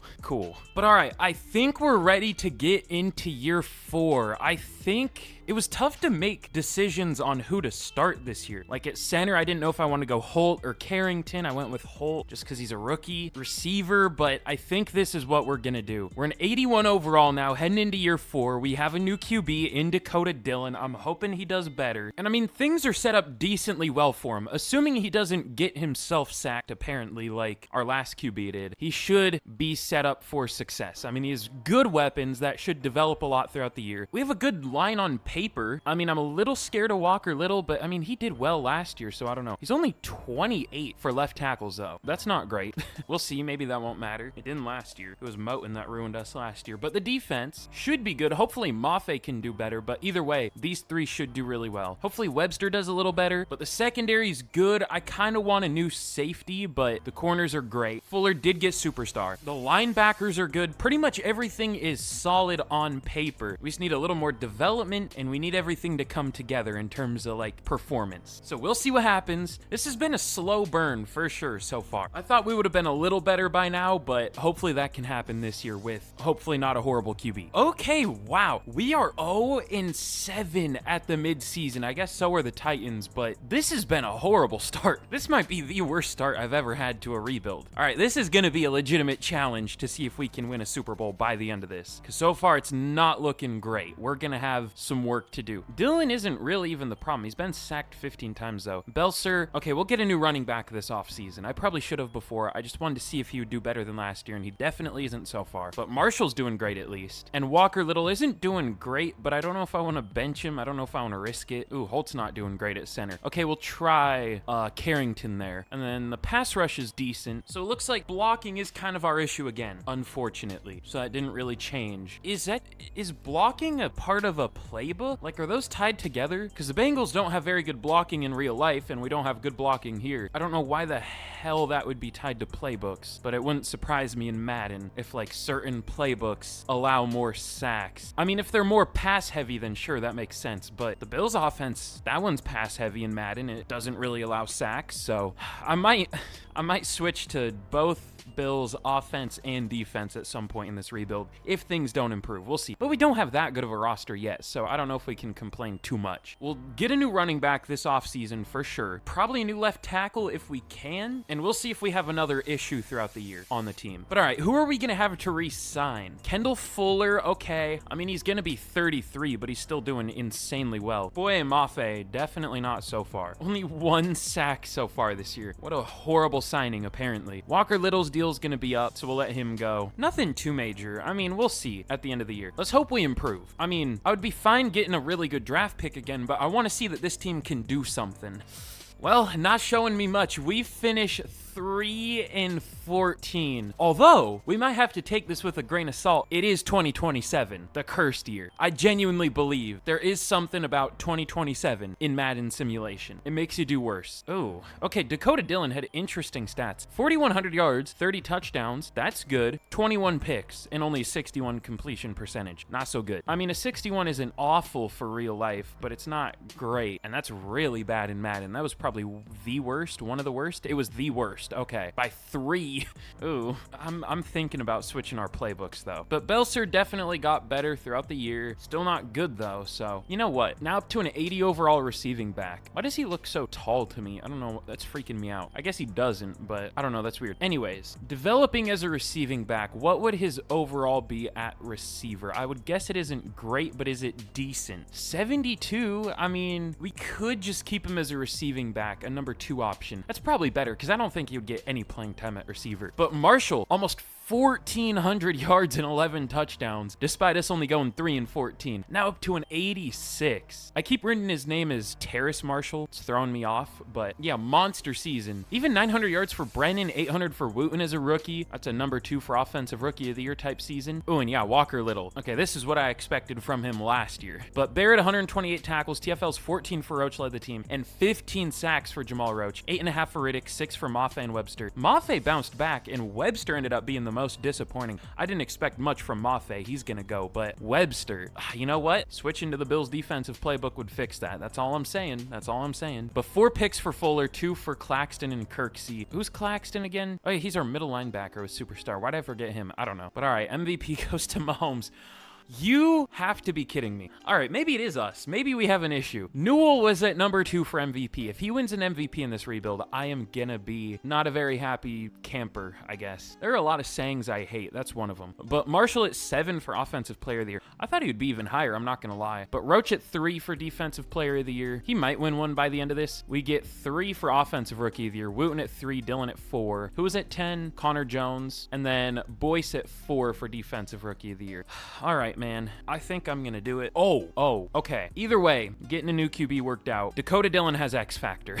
All right, we have some positivity. But let's go. Oh, they're even right next to each other. I didn't know that. Let's go. Bills offense, Bills defense. I'm sick of being bad. We still don't have a great roster, but I mean, we're up to an 85. We don't deserve to be 3 and 14. Actually, do we? Hold on. Wait, did I see another X Factor? I'll check in a second. 85, where does that rank? Is that last? No, I mean, the Patriots are only an 83. The Giants are an 84. The Broncos are only an 84. Vikings are only an 83. So there are some teams we're better than. We're tied with a lot of teams, but we're definitely not great in terms of talent. But I mean, to be fair, we started with no players. So I think we get a pass. But that all should change this offseason. We're going to go hard. Might even make some trades, which I don't usually do. I don't normally trade for players. Not that much, but we'll see. Wow, that's a Super Bowl. The Commanders beat the Browns 41-20 in the Super Bowl. Those have been like the 2 worst teams in real life. Not the Commanders anymore, but before this last year, those 2 and like the Giants and Jags and Jets have been the known shitters in the league. 2 of them were in the Super Bowl here, and it wasn't even close. That was a boring Super Bowl. But all right, we have a lot of money. So again, we're going to do something this offseason, but I'll re-sign Fuller, 2 years, 14. I mean, he's been a monster, even though his overall wouldn't really suggest that. But we'll let Atwell go. We'll let Mafe go, who got star dev for God knows what reason. Oh, we got TFLs, because that's what I would prefer over sacks. I hate that.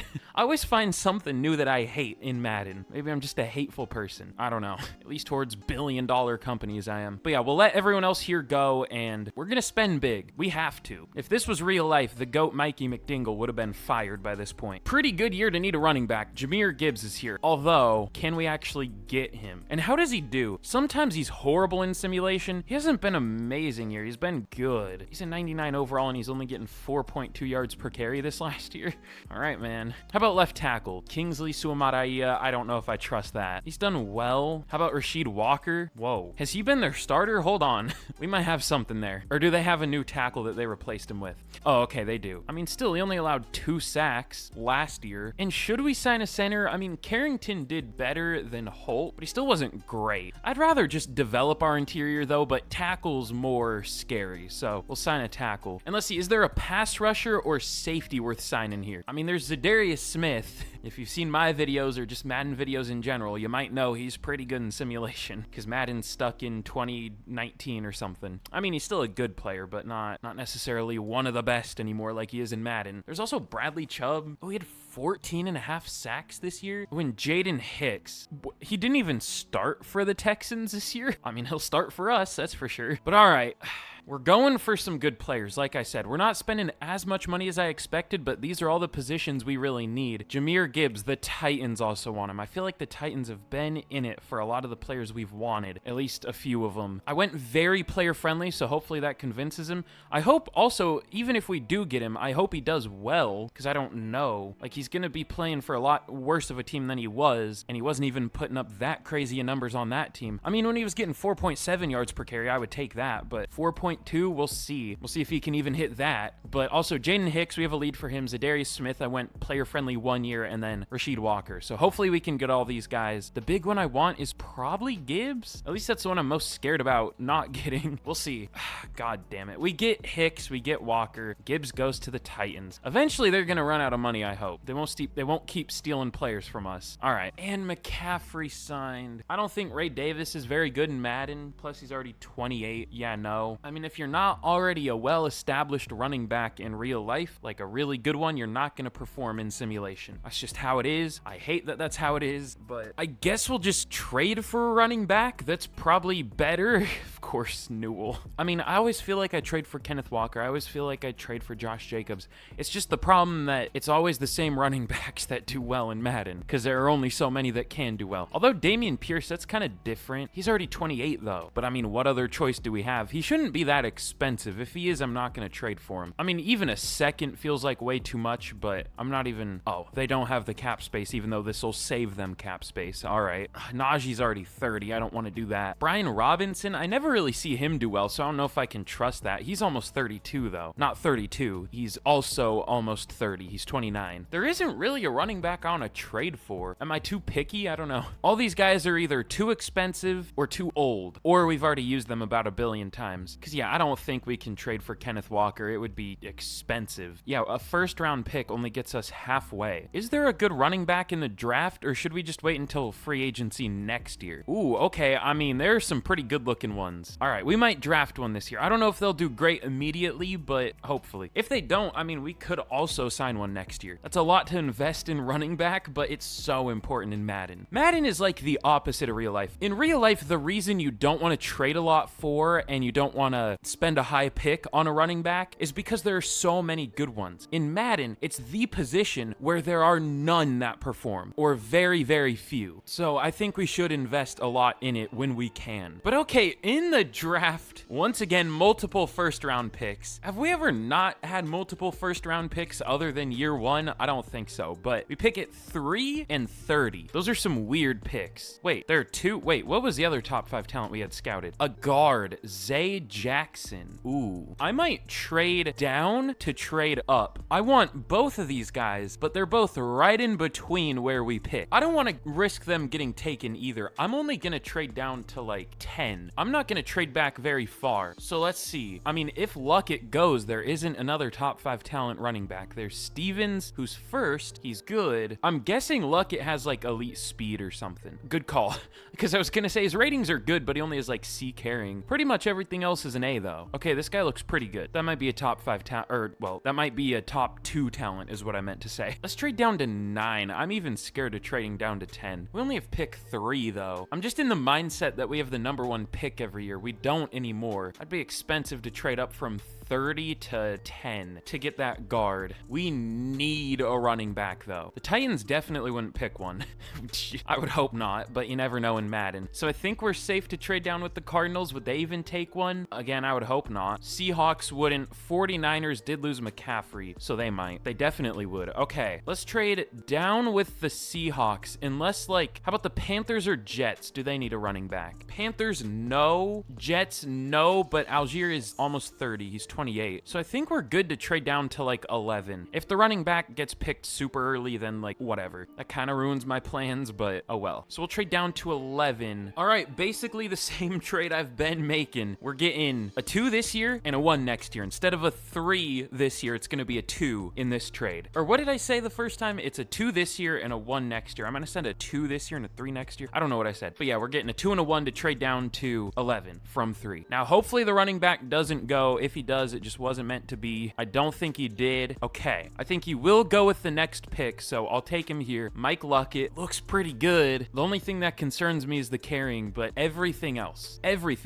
other than, I guess, the agility. Yep, he's the best player in the class. Felt pretty obvious. You never know in Madden. Some guys look insane and they just aren't for some reason. He has 97 speed, 97 excel, 81 strength. He's 232. I didn't even notice. He's huge, and he has a 97 speed. This might just be the best running back of all time. I don't know. But now I think we're going to trade up with the 49ers. That guard didn't get taken, did he? He might not for a little bit. Let me see. Where might he go? Do the 49ers, Steelers, do they need a guard? Okay, the 49ers need a left guard. Does the CPU know to pick? Part of me doubts the CPU has the logic to just move a guard to the other side of the O-line. I mean, sometimes it's not that simple in real life. Some guys can't play on the other side, but I mean, you're still making that pick. I don't think the 49ers would take him. I'm not super confident in that, so I'm gonna trade up here, I think. What is their cap space? What did they do? Also, that left guard is only their third biggest need, and he's a 64. Oh, they have no right end on the roster, and they have 3 corners on the roster. Okay, I don't know what they did, but sure. Okay, we're gonna send the first from next year to the 49ers. Hopefully that isn't a good pick, but with that pick, let's take Zay Jackson, another top 5 talent, 42 bench reps. I really hope this is the second best player. Can we get both of the top 2? I don't know if he will be. I mean, if he had at least B pass block finesse, I would think he's number 2. He might not be, but he is a top 5 either way. I hope he's number 2. Let's go. Okay, we got 1, we got 2, we got the 2 best players in the class. That was one of the most interesting first round. I don't know if I've ever traded around like that, but it absolutely worked out. And we profited a second round pick while getting the top 2 players in the class. I'd say that was pretty good. What? There's another top 5 talent? This guy isn't supposed to go until early round 3, but I'm not gonna risk that. Yeah, probably only 5. Never mind, he's 4. So now we have 1, I just hit my mic. 1, 2, and 4. Can we get 3 and 5? They're probably already gone, but imagine. Okay, what would 3 and 5 be? I'm thinking corner. If it was a corner, they're probably already gone. Could be a safety also. I don't know. 3 and 5 are probably already gone. It could also be just another running back or something. There is Landry, but he doesn't look like a top 5 talent. He looks good, pretty good. Definitely, I don't even know if he's a first round talent. Let's see, I want to find those other 2. It could just be a kicker and punter too. That'd be so deflating, but it probably is. I mean, hell, we could take another lineman here. There's another first round talent, Daniel Schultz. But all right, we'll be smart with this pick. I'm not just gonna try to chase the numbers, even though it is fun, at least for me. Ooh, Elton Samuel. Bad run defender. Okay, I was gonna say, is it him? But all right, what else should we take? O-line, we're good. I could take another one if I want to get greedy, but we're good. Running back, we're good. A receiver, maybe, if I can get one better than Ford or Wooten, because they only have normal. There is also Trent Peck, who is superstar dev. Was this someone I picked, or was this someone the CPU picked? I think this was someone I picked, because I made every pick in a few drafts. We should maybe look at pass rusher, because Webster hasn't been that good. Okay, I never take physical receivers, because they're always deceiving, but Russ Winston actually looks decent. I don't know, his route running isn't that good. He has a short route, but that's it. But I mean, he has A release, A spec catch, B catching. That's what physical receivers always have, so it makes them look good, but they're never quite that good. Usually I like deep routes. They're a lot better than they look. Or deep threats. Well, I wouldn't say better than they look because they have elite traits, like elite speed usually, but they'll have like F ratings and they'll still be good. I don't know. I don't know what I want to do with this pick. There really isn't anyone I want.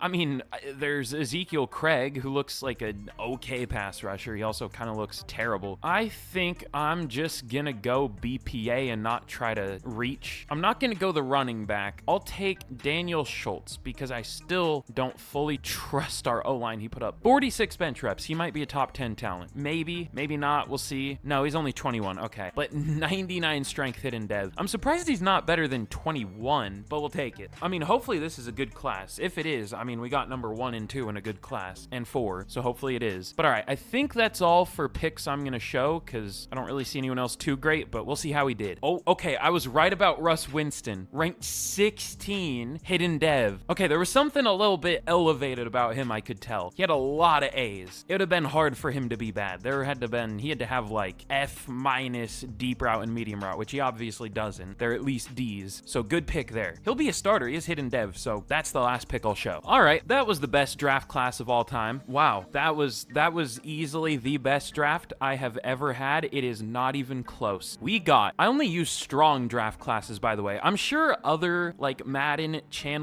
franchise channels use very strong. I don't like them. They're too unrealistic. I would use normal if I could, but people cry when I do that, even though I like them more. So I use strong. But we got the highest overall player I have ever seen. I'm not cheating. I can promise you. I mean, I don't know how I can promise that I didn't, or I don't know how I can prove that I didn't edit the rosters, but I mean, even if I did, I would still have to get that player. But let's see. Strong draft classes. This is the best draft class I have ever seen in strong, and we just so happened to get the two best players. Look at this class. There were 12 80 plus overalls. We got 87 overall Mike Luckett. That's what I was saying. He might be the best running back of all time. I think he is. 97 speed, 97 excel, 99 juke move, 83 trucking. You would think, oh, 97 speed, 97 acceleration. That must be like a smallish running back, maybe like 5'9", 195 or something. 5'10", 232. Like, we got the three best players in the class, technically. I mean, they're listed as the three best here, so I guess we did it. We didn't get 5 out of 5, but we got 3 out of 3. It's rare to find. It's not rare to see an 83 overall in a draft, but you only see them once every few years. We had 2 83s, an 85 and an 87, and we got 3 out of 4 83 pluses. If we aren't good after this, I don't know. This is insane to look at. Like, I know I'm obsessing over this, but this is an unbelievable class. Genuinely generational. I have never seen a class like this. I mean, I don't know if this might be it. This might be my peak. I don't know if I'm ever gonna have a better draft, because again, I've never seen a better draft class. And I feel like I was just saying this is the best draft class I've ever seen about a recent one. This blows that out of the water. Absolutely insane. I mean, if you've watched the channel before, or I don't know, have played Madden before, you would know how crazy this is. But Daniel Schultz, I mean, I can't forget about these two, a 77 and a 78 in the second and third rounds. And they were only ranked like 20 something, 21 and 16. These guys would be like top 10 players in most classes. Crazy. So I don't know if I'm ever gonna top this. This is peak. If we aren't good after this, I don't know how to make this team good. But all right, we are an 87 overall heading into year 5. We should be really good this year. This team is great on paper. It's not the best, but it's good for how we started, and it should only keep getting better. I want to check before we look a little more at the team. What do we rank? Okay, not the best, but definitely not close to the worst. We're closer to the best than we are the worst, which is a good thing. There are a few 88s, 89s. I think the Chiefs were a 90. Someone was. Yeah, the Chiefs are a 90, but there are also like 84s, 85s. So I guess we're like the definition of mid, but because the worst is an 84, best is a 90. We're right in the middle of that at an 87, but we're better than a lot of teams. So I think we're a little better than mid, but that doesn't really matter if we can't perform. Hopefully now with new playbooks, I mean, I don't even know if the playbooks were the problem necessarily, but either way, we should be really good. There isn't really an issue with this team on paper anymore. We just need even more development, which we will of course get throughout the year. And now our pass rush doesn't really worry me anymore with the Bills defensive playbook. The secondary maybe does with the Bills defensive playbook. It's kind of the opposite of the Bengals defense, so we'll see. But the offense, just I hope Dylan can throw a few less picks than last year. Hopefully he can do a little better. We'll see though. Should get sacked less. I think this whole season just comes down to quarterback play, because I know pretty well what our defense is going to be. I mean, at least statistically, I don't know if it's going to be good or bad. Hopefully it's good, but I'm guessing pass rush will be good. Everything else may be questionable. I mean, I don't know. There are a lot of questions, because we'll see if Luckett will actually do well. He's an amazing overall, so he should, but we'll see. We'll have to see. Let's get to the midseason point. I don't know if we're going to be great because we're still such a young team. We'll just see. Okay, hey, we are 3-4 at the midseason. That's not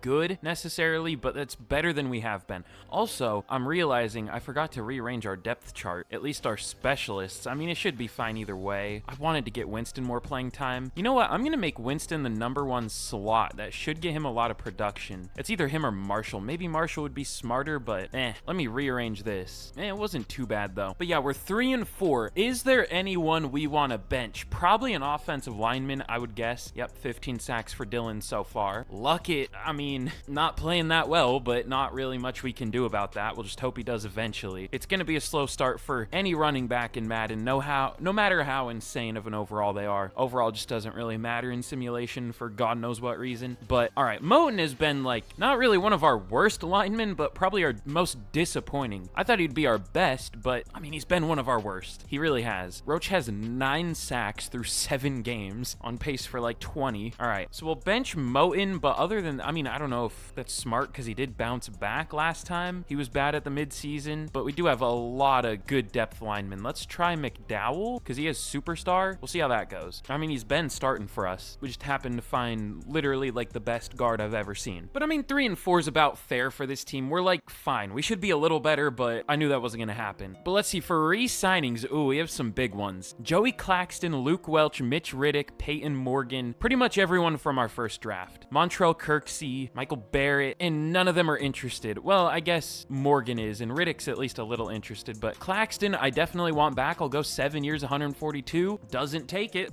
Welch is replaceable. It's so easy to find an X-Factor blocking tight end. I mean, we haven't found another one in this rebuild, but usually it is. If he was interested, I would bring him back, but he isn't. But Riddick, I'll offer player-friendly, 4 years, 116. Doesn't take it. All right. How's Morgan been doing? 6 sacks last year, none so far. I'll just re-sign him at the end of the year because I think he's going to play worse if I re-sign him now. Another theory I have about this game. But Kirksey, he's been all right, but he just isn't a starter anymore. And then Barrett is getting older-ish. Okay, I think that's all we're going to do for re-signings for now. We'll have the fifth year for Roach and Webster. We'll pick up at least Roach. That's going to be 40 mil. Webster, we'll see, but let's get to the end of the year and we'll see how we end up doing. All right, well, actually, before I show how we did in year number 5, if you haven't already, if you've been enjoying so far, be sure to leave a like on the video. Again, really helps out the channel. I would appreciate it. And be sure to subscribe if you've enjoyed too, because, I mean, if you like this is what all my videos are like. Trying to hit 100K soon. That would be insane. And then again, let me know any fun ideas y'all have down in the comments. Be sure to go like any of the fun ones y'all see. Again, 3,500 likes and I'll do whatever the most liked comment is. I was so tired when I was recording the intro. I hope I made that clear, that I'll do whatever the most liked comment is and what I want the comments to be. I don't know. We'll see how it comes out when I'm editing it. But at the end of the year, we are up to a 90 overall, 91 offense, 89 defense. I mean, the Chiefs were 90 at the beginning of the year and they were one of the best, or they were the best. They've probably developed a little bit since then, but I mean, we might be close to the highest overall. Also, while we're here, the dev traits. Luckett and Winston have X Factor. Jackson and Morris have Superstar. I was even thinking Jackson could have X Factor. I know X Factor for linemen doesn't do anything, but some of them have it for some reason. It's really, really rare, but some do have it. And let me see on defense. I don't think we got any great dev traits. I mean, maybe Brown randomly has one. But anyways, in year number 5, we finished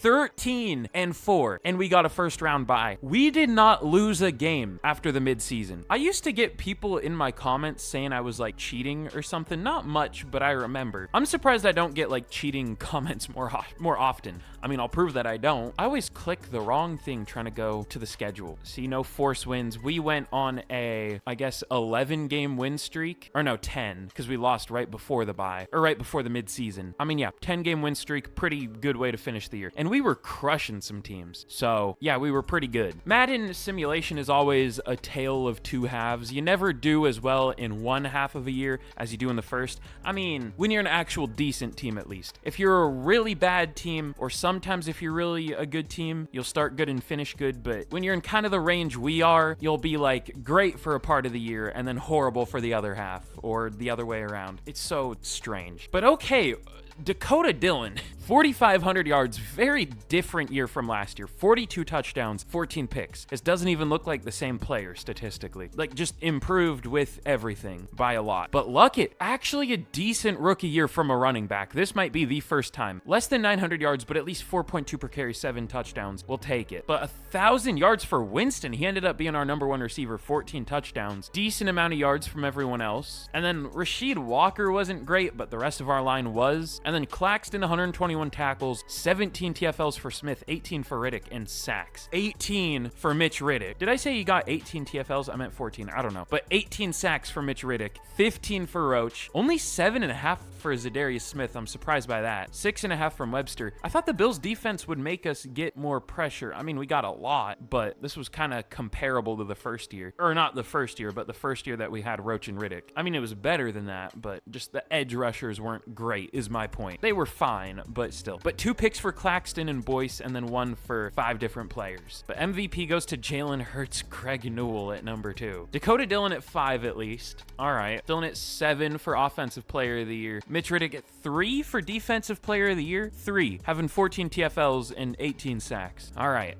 Who else was up there? Almost missed Roach at #8. But Winston wins Offensive Rookie of the Year. Luckett at 2. I guess it didn't really matter who won because they both have X Factor already. If one of them didn't, I would have preferred that they would have won, but doesn't matter. And then Claiborne at 10 for Defensive Rookie of the Year. We really didn't have many rookies play on defense. A lot on offense, none on defense really. But all right, we are in the playoffs. Immediately, as soon as we switch to the Bills the Bills playbooks in general, we go from 5-12 to 13-4. I mean, we also upgraded the team, but still, we went from underperforming to now debatably overperforming. Oh yeah, are we the highest overall team in the league? I would guess we're second. I'd guess the Chiefs are 91 now. Oh, they're a 92. Okay. The Falcons are also a 90, so we're tied with them. The Rams are a 91, so I guess we're tied for 3rd. I saw the Texans are a 90, and the Bengals, or that's us. I'm stupid. I'm not used to using the Bengals in franchise, so it's weirding me out. But all right, we are gonna be facing the Pittsburgh Steelers. This is the type of year where you choke in the playoffs in Madden, go on a massive win streak, and then lose your first playoff game. It's how it usually goes. Let's see. Can we beat our division rival? Okay, we do win. And just like that, we are in the conference championship. We're going to be facing the Texans, who are also a good team. So if we lose this, I mean, I can't really complain too much. They are a 90. It gives them the slight nod in overall, but I mean, we have the better record, so I don't know. Can we beat them and move on to the Super Bowl just 5 years after having a team with nobody on it? No players. We do. We are going to be in the Super Bowl. This just came out of nowhere. I don't know how to respond. This was like one of the wildest seasons I've ever had in franchise. The draft, the best I've ever seen by a mile, the best we've ever had by a mile. Starting off bad and winning 10 games in a row after, undefeated. Like, this has been a wild rebuild, even more than usual, and they're usually really stupid, so that says something. But let's say we're gonna be facing the Seahawks in the Super Bowl. All right, my favorite team. Let's see, I think we would have gotten some development for the Rookie of the Year awards. I guess maybe not yet. Did Winston get his? Oh yeah, he did 6,500 XP, or 68. I did not expect him to have X Factor. I thought maybe Superstar, because you know what I'm realizing? It might be a good thing to draft physical receivers. For some reason, they always, not always, but a lot of them have good dev traits. I'm sure other people have maybe figured that out, but I'm figuring it out too. They might be similar to blocking tight ends. I might have to start taking more physical receivers, even if they're usually not as good to start out. They're like the opposite of playmaker receivers, where even if they're great, they'll have normal every time. That's something I should think about, because already Winston's a mile better than Wooten, and Wooten was a higher overall to start out. Or was he? I don't know. He was ranked higher. He was ranked like 12. Winston was 16. So maybe I should just start taking physical receivers. But for dev traits, Riddick got Superstar, as you would hope. Claxton got X Factor. I don't know if we got any others, but I mean, that's still great either way. But all right, we'll jump in and watch this simulate. If we can win one already, that would be insane. I mean, we could have a legit dynasty if we do. I mean, that's way too early to call it, but with how things have been looking just this year, crazy how much the tone shifted. I was like, I don't know if we can do this, to we might have a dynasty. We'll see. This is going to be a crushing Super Bowl loss, but let's simulate this game out. Seahawks don't have a logo for some reason. No score through the first quarter. We do strike first, making it 7-0 now. Oh, we went into the red zone and didn't score. We're driving, we make it 10-0, or 10-7. The Seahawks did score. Now up 17-7 in the fourth. The Seahawks Seahawks do get a field goal. They're driving, but we stop them. Why is it showing my name up there? But we already win a Super Bowl in this rebuild. I mean, we have 5 more years. Let's see how insane we can make this team. But okay, 4 re-signings. I mean, we're feeling good now, even if we don't get some of these guys back. We'll pick up the 5th year for Roach, obviously. I wish he was interested. That scares me for when we're gonna have to re-sign him. But Joey Claxton, I'll go very player-friendly. I think he rejected it last time, but we'll see. He doesn't take it. We just won the Super Bowl. Why are you not interested now? I thought it was just because, you know, we haven't been doing well, but that didn't change. I don't know why these guys wouldn't be interested. We'll just tag him, I think, though. If we can get Riddick back, we'll go 5 years, 185. He does take it. Okay. Peyton Morgan only allowed 1 sack this year. Yeah, we'll bring him back. I'll go 3 years, 63.3. He takes it. That's going to be kind of an awkward spot to re-sign him when he's 29, because he's going to want like a 3-year until he's 32. We'll see. We'll worry about that when we get there. That's probably a fine spot to re-sign him, actually. But Ricky Webster, I'm not going to pick up the 5th year. He's averaging like 6.5 sacks a year, which is fine, but not good necessarily. But Kirksey's a backup now. Barrett, I'm good. Zadarius Smith was really disappointing. Taylor Moton was really disappointing. Speaking about disappointing,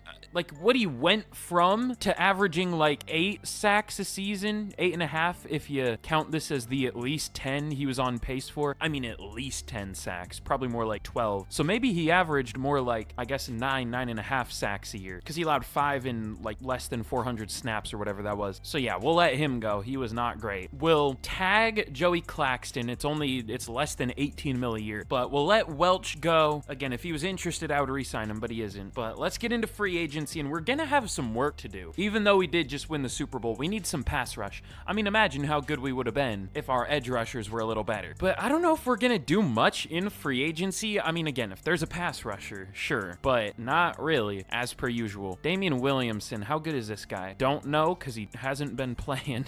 Kansas State, isn't that where our guy is from? We drafted someone from Kansas State. No, Iowa State. Who's from Kansas State? I don't know, whatever, doesn't matter. Oh, it was Luckett, okay. I yap about the most, like, unimportant things. I don't know why. It's a bad habit. I realize it, but I don't know how to stop it. I just like yapping, all right? I'm sure if you didn't like me, you wouldn't watch me, though, so it's probably fine. I was gonna say, let's sign Jared Verse. I love how realistic Madden is. I love how much overall matters. I mean, he didn't get, like, the most sacks in real life this year, but he probably will in the near future. I think he had, like, the lowest pressure to sack rate in the NFL, or I would guess, because he had, like, 80 pressures and only 8 sacks or whatever. I don't know what he had, something like that. TJ Watt is also available. I mean, every time I sign him, he sucks for some reason, but I mean, lately when I've been signing him, the few times I do, he's been pretty good. We'll see. I might try that. We'll go 1 year, 24. We'll see how he does. I also think I'm gonna draft a pass rusher though, because like, I mean, what else would I really draft? We don't really need anything else. You know what? I might even sign Brian Thomas just to make a nasty roster. Is that smart? Probably not. Maybe I shouldn't do that. That would really, really screw us for cap in the future. Maybe you know, some things you gotta balance fun with consequence in life, and definitely don't think the fun is worth the consequence here. I mean, like, our receivers are fine, like, we're good. Oh yeah, we do need a tackle now. I mean, McDowell did fine at right tackle. He wasn't great, but he's a superstar. He should develop, I hope. Wait, what's our right tackle scheme? Is it agile? Yeah. Oh well, that's fine. He's only 72 overall scheme fit, but whatever. But all right, let's see if we can get TJ Watt. I think he's the only one we are gonna sign this year, because again, future cap space scares me. Doesn't sign yet. How about now? Okay, he does sign. I mean, we could, like, just build the roster up as much as possible to go for another Super Bowl run, but that usually doesn't work in Madden. You usually win Super Bowls in completely unexpected years, like we just did. So now that we're actually good, we're probably gonna suck this year. No, we'll see. But in the draft, we, of course, pick at 31. The first year, we don't have multiple first-round picks. I mean, we were gonna, but of course, we traded back up to get the guard. But I don't know what I want to do this year. I mean, I think I do, maybe. I think we'll go Ramon Peoples, or Ramon, I never know which it is. One of them. The rare actual first-round talent, defensive end, projected to go in the second round. I don't know the last time I've seen a guy like this. A power moves, A awareness, A to B pursuit, elite strength, elite jumping, great acceleration. Only 21 years old. Please have star dev, at least. I'm sure he's gonna have normal, but I hope he doesn't. He does have hidden. Okay, good. Great pick. won't start this year, but will next year. I might even take another one because I think we're gonna let both Watt and I never remember generated player names. What's his name? I should remember, but like there are so many on this team. Him and Webster, I think we're both gonna let go this year. Maybe not Watt though. I mean, hell, maybe not Webster if he actually does well for the first time. Why did we have pick 31? Oh, I know why. I accidentally traded away, that's weird. I accidentally traded away our first round pick. That's what I was worried about, but I traded away the later one because I figured the Seahawks were projected to be better than us, but apparently we were projected to be better, and we both ended up in the Super Bowl. That's interesting. So yeah, we played the team in the Super Bowl that we traded down with in year one. I meant to trade their pick away, but I accidentally traded ours away to move up. Not that that mattered, but that's really weird that we met them in the Super Bowl. But all right, round 2. I focus scouted some middle linebackers, but they're gone.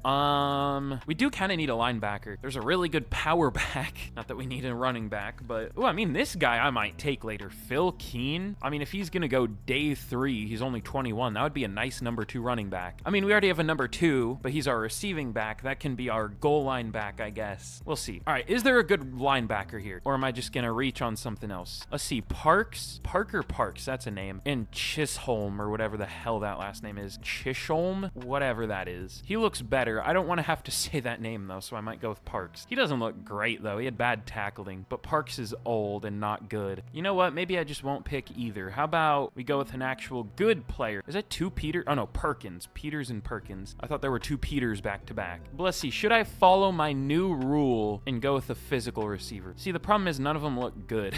Maybe Sinclair, but nah. They gotta look decent at least. Is there like a 6'8" receiver? That would be fun. I see 6'6" receivers, but no 6'8". All right, I don't really know what to do in this class, so I might just simulate it. This might be the earliest pick I've ever simulated because I'm just yapping. I don't want to waste y'all's time even more than I already have. Let's go with Chauncey Weldon, actually. He looks like a fine corner. The millionth corner we've drafted, sure. Ranked 21, he's fine. Hidden dev, surprisingly. We'll take it. But okay, here's how we did in the draft. This really looks like...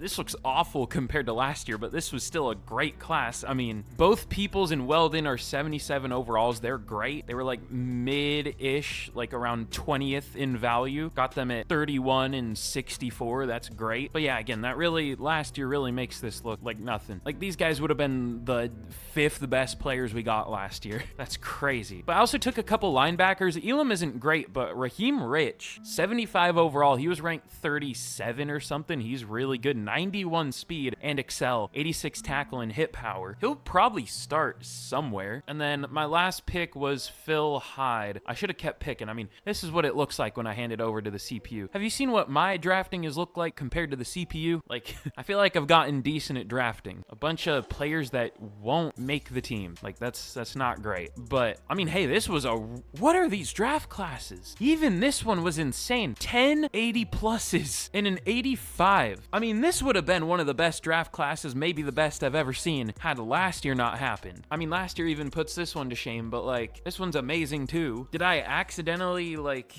No, I checked that I set strong draft classes. I don't know. But yeah, we did well. Let's get into year 6. But all right, here's a look at the team heading into year 6. We're looking solid. I kind of neglected the tight end position. I mean, we could start Hyde and hope he has like X Factor or something. I doubt he does. Should I just spoil it now? I mean, I'll start him anyways. No, we'll see at the end of the year. We'll see. We'll build suspense there. But yeah, this is an interesting team. I mean, it's great. It's a 90 overall. I'll check in a second where that ranks. I also think I'm going to try... I moved Carrington to left tackle. I think we'll try him at left tackle because Walker wasn't great last year. I checked his preseason stats. He allowed 4 sacks in the preseason through 3 games. So yeah, we'll try Carrington. We'll see if he does better. He might not, but I mean, at least he is superstar. I'd rather have a bad superstar than a bad normal dev player because at least maybe there's room to get better there. But yeah, we're looking great. The pass rush should finally, hopefully be better. Well, I mean, it's been great, but the edge pass rush because Roach and Riddick can't can't carry forever. I mean, it's not like they're old, but they need some help. Our defense is only an 89 overall. I guess that makes sense, but it should be really good, and that's not bad. It's just our offense is a 92. I mean, look at this O-line. Look how many superstar devs we have. We have pretty much a full starting O-line worth in superstar devs. Yeah, Carrington, Morris, Jackson, Schultz, and McDowell. We're just starting Morgan instead of Schultz. But I mean, we could start Schultz if we wanted. He probably will start eventually when we have to let one of these guys go, when we inevitably go negative 80 mil in cap space down. We'll see. My voice is going out on me. I've been yapping too much. So let's get to the midseason and we'll see what happens. We better be good. Oh yeah, one more thing. Overall, the Chiefs are at 90, so we are now tied as the highest overall team in the league. Took a while, but we got there. We'll take that. But okay, at the midseason, we are 6-1. Now up to a 92 overall. I'm just gonna have to assume that we are the best. See the magic of the Bills playbooks? That's all I'm saying. But all right, for re-signings, this is where things start to get scary. See, this is why I didn't sign Brian Thomas. Gotta be smart. We have Joey Claxton, Grant McDowell, Terrell Marshall, Darius Carrington, probably can't afford him. Neil Brennan, probably can't afford him. Phillip Blades, we'll see. Ricky Webster, probably not. TJ Watt, and we'll have the 5th year for Dakota Dillon already. I mean, it won't hit yet, but we'll have to pick it up. And Boyce. We definitely won't pick up Wooten,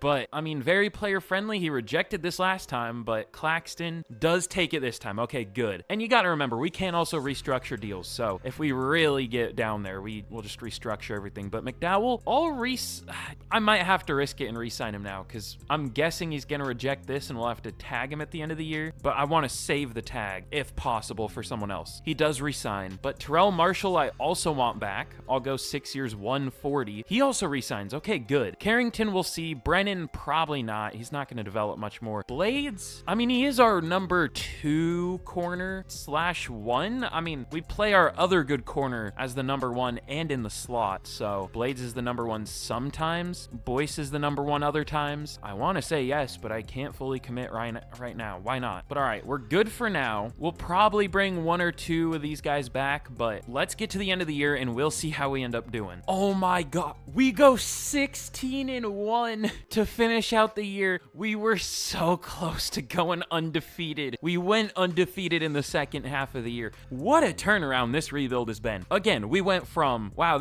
we might not ever do well, to almost going undefeated this year. But almost 4,300 yards for Dillon, 41 touchdowns, 7 picks. Monster season. I mean, we come to expect that with QBs in Madden. He is a top 10 QB, but barely, which is surprising because he's a 95. But Luckett, in the few touches he did get, 860 yards, 4.5 per carry, 10 touchdowns, we'll take it. 1,200 yards and 18 touchdowns for Winston. 900 for Brennan. I wish that was Marshall, because again, Brennan's going to be gone after the year. Hyde did pretty well as a rookie. Dev trait, of course. X Factor. Ooh, okay. I didn't even check blocking at the midseason because we were doing so well, but Carrington allowed 18 sacks. Yeah, not great. Won't be bringing him back. But let's see, 106 tackles for Claxton, TFL's 15 for Roach, 14 for Webster. Of course. Okay, 17 sacks for Watt, 15 for Riddick, 14 for Webster, 11 for Roach. Of course, 2 guys in their contract years do super well. Webster, his best year in his contract year. Great. But 3 picks for Boyce, 2 for Robinson, Claxton, Blades, and Weldon as a rookie, and then 1 for 3 different players. So this team is insane. Anthony Richardson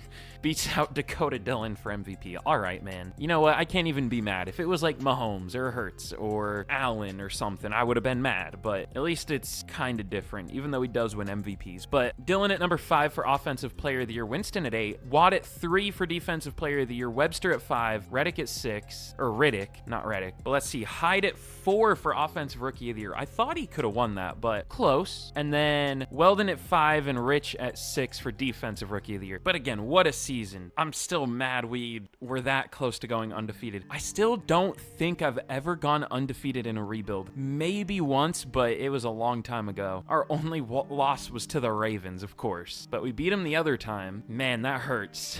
But at least we were this good. Now, will that translate to playoff success? We'll have to find out. We're gonna be taking on, let's see, the Las Vegas Raiders. Oh no. This is one of the teams. It's the Raiders, the Jags, Panthers, the Falcons, and recently the Saints we can never beat in the playoffs in Madden. I don't know why. I just have horrible luck against them. But we are 5 overall better than the Raiders. 6 wins better. And we're at home. Everything points to us winning. Can we? We can. Okay, good. 31-17. And now we're gonna be facing, I guess, the second best team in the league, the Kansas City Chiefs. We're now 3 overall better than them. I mean, maybe someone passed them and is a 91. Let me see. But if not, we're the best team by 3 overall. Okay, yeah, we are the best team by 3 overall. Crazy. I saw the Falcons were also 90. I think that's who it was, which I didn't expect them to be one of the best. But all right, can we move on to the Super Bowl for back-to-back years? Again, we're 3 overall higher than the Chiefs, 5 wins better, and we're at home. Let's see.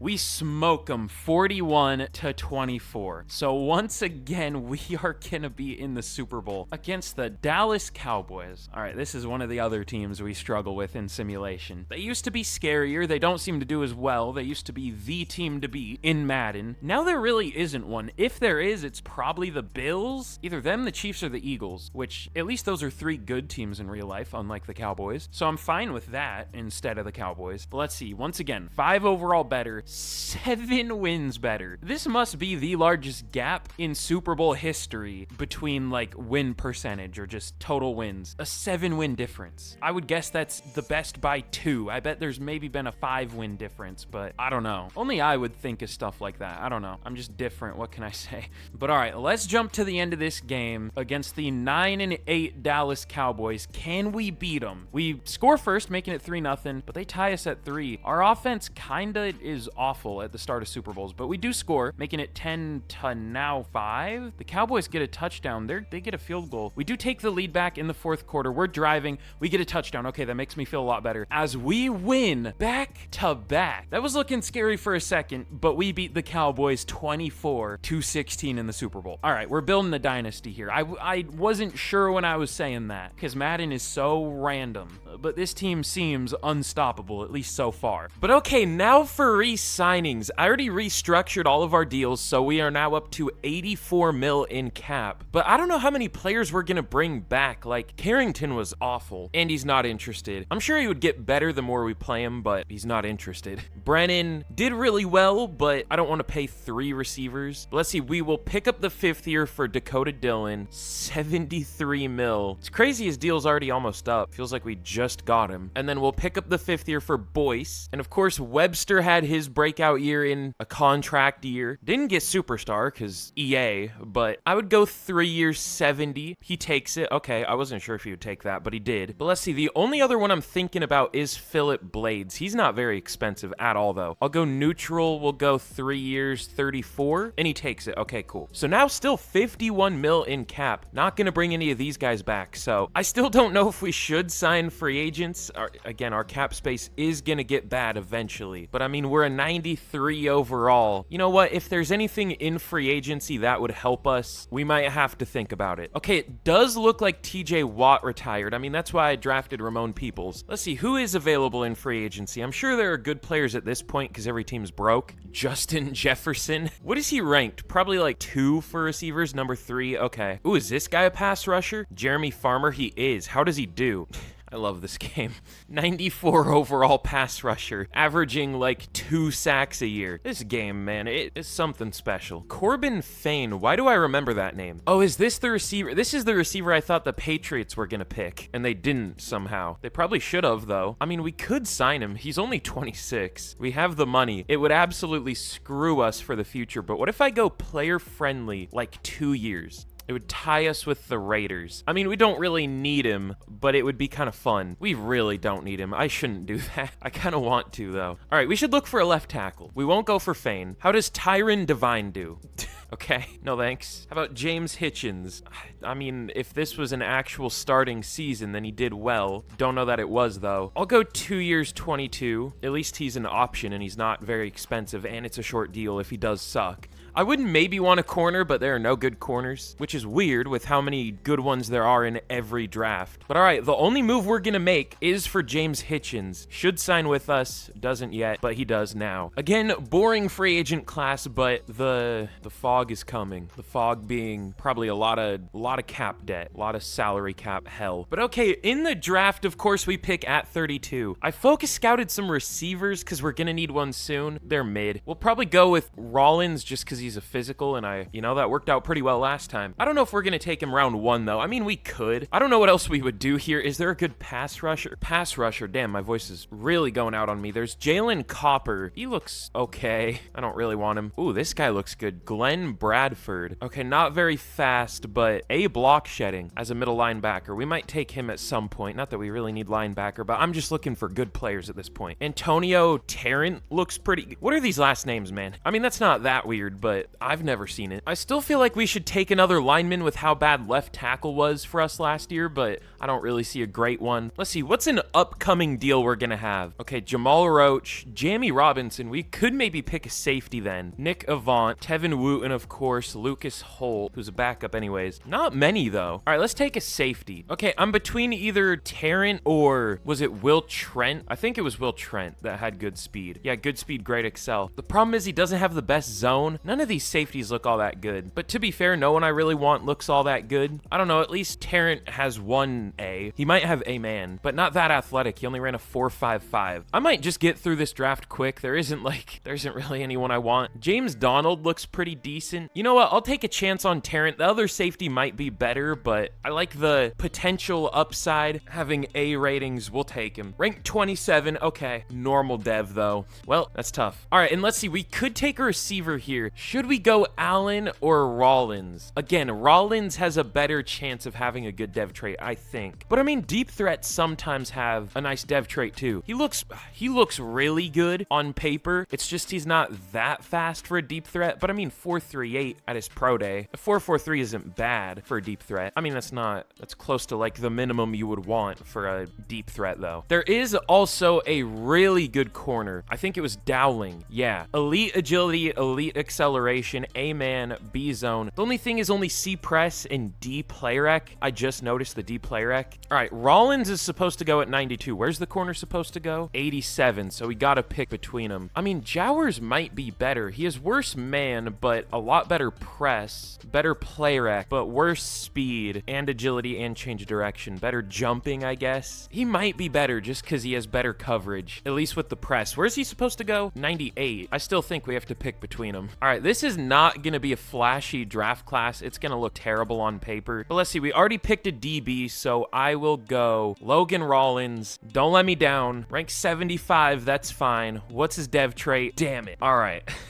Ooh. Well, let's see. I'll close this off with Brian Vance. B-man, B-press, C-zone. Great speed, elite excel. Sure. What? Huh? 128? I'm not gonna lie. I thought this dude was gonna be a straight-up first-round talent. I thought it was weird because he was projected to go day 3. I didn't think I've ever seen a day 3 corner projected to go round 1. In what world is he 128? This dude's like comparable to some first-round talent corners I've taken. Is it just the awareness or change of direction?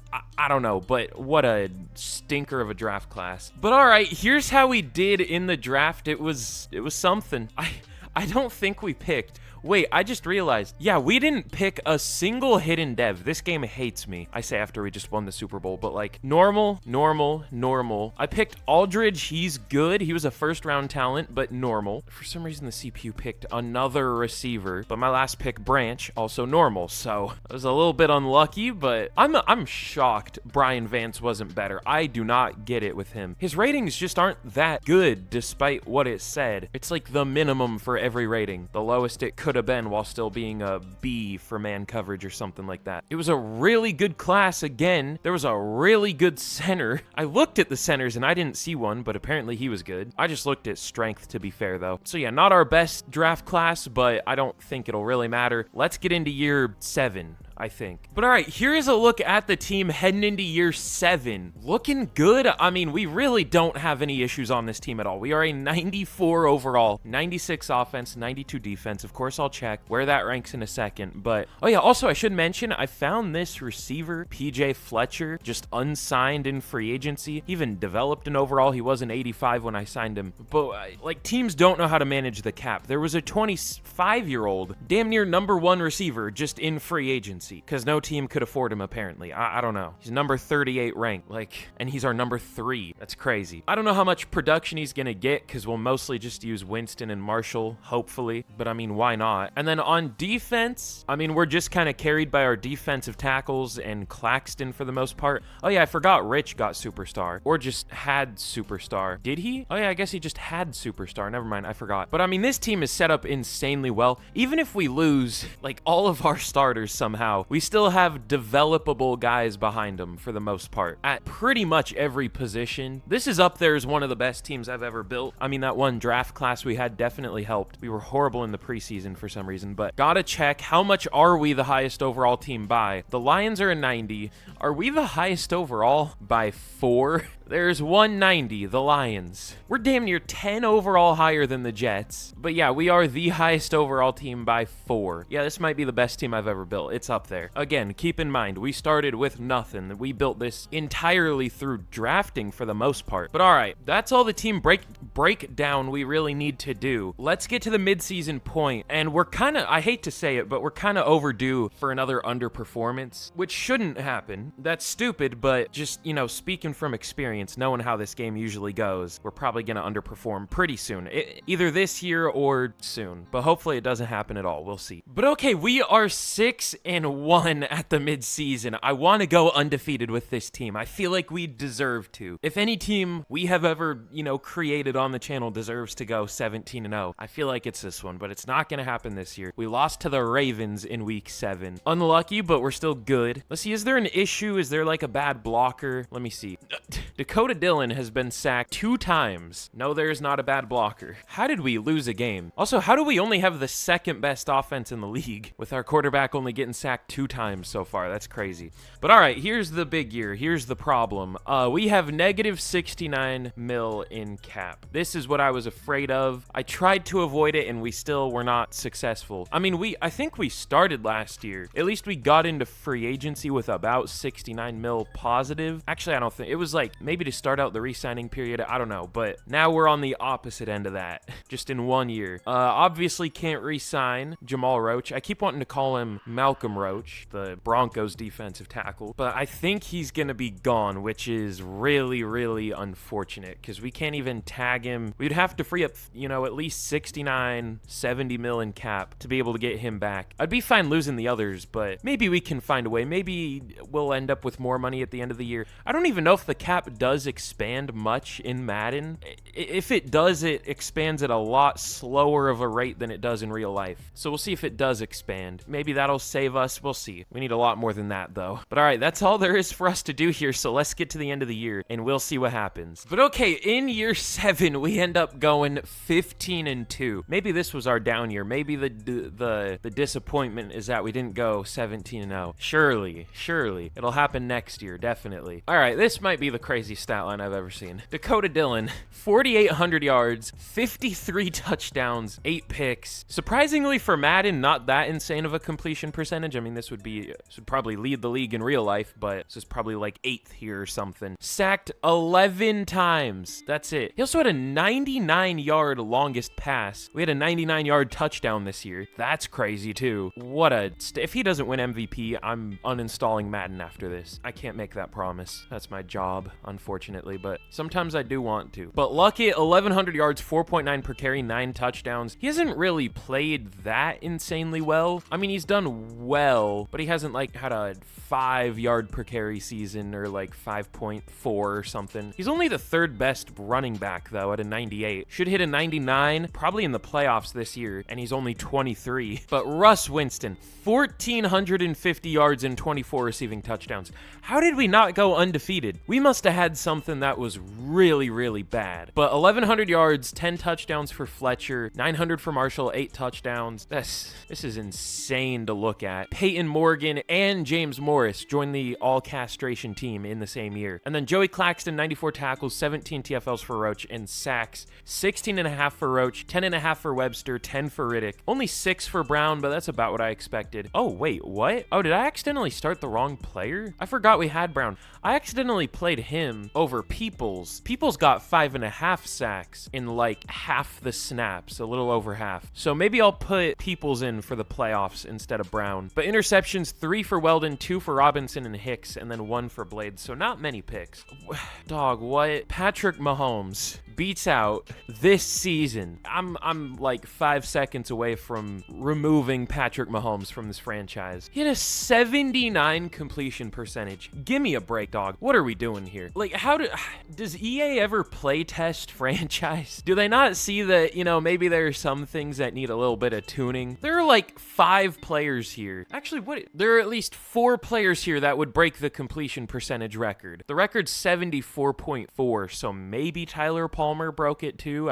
Depends on what the decimals are there, but that's insane either way. How does this not win MVP? Like, only in Madden. I guess only in Madden does this season happen, but also only in Madden does it get beat. That's crazy. Hey, there's Miles. He's on the Lions. That's cool.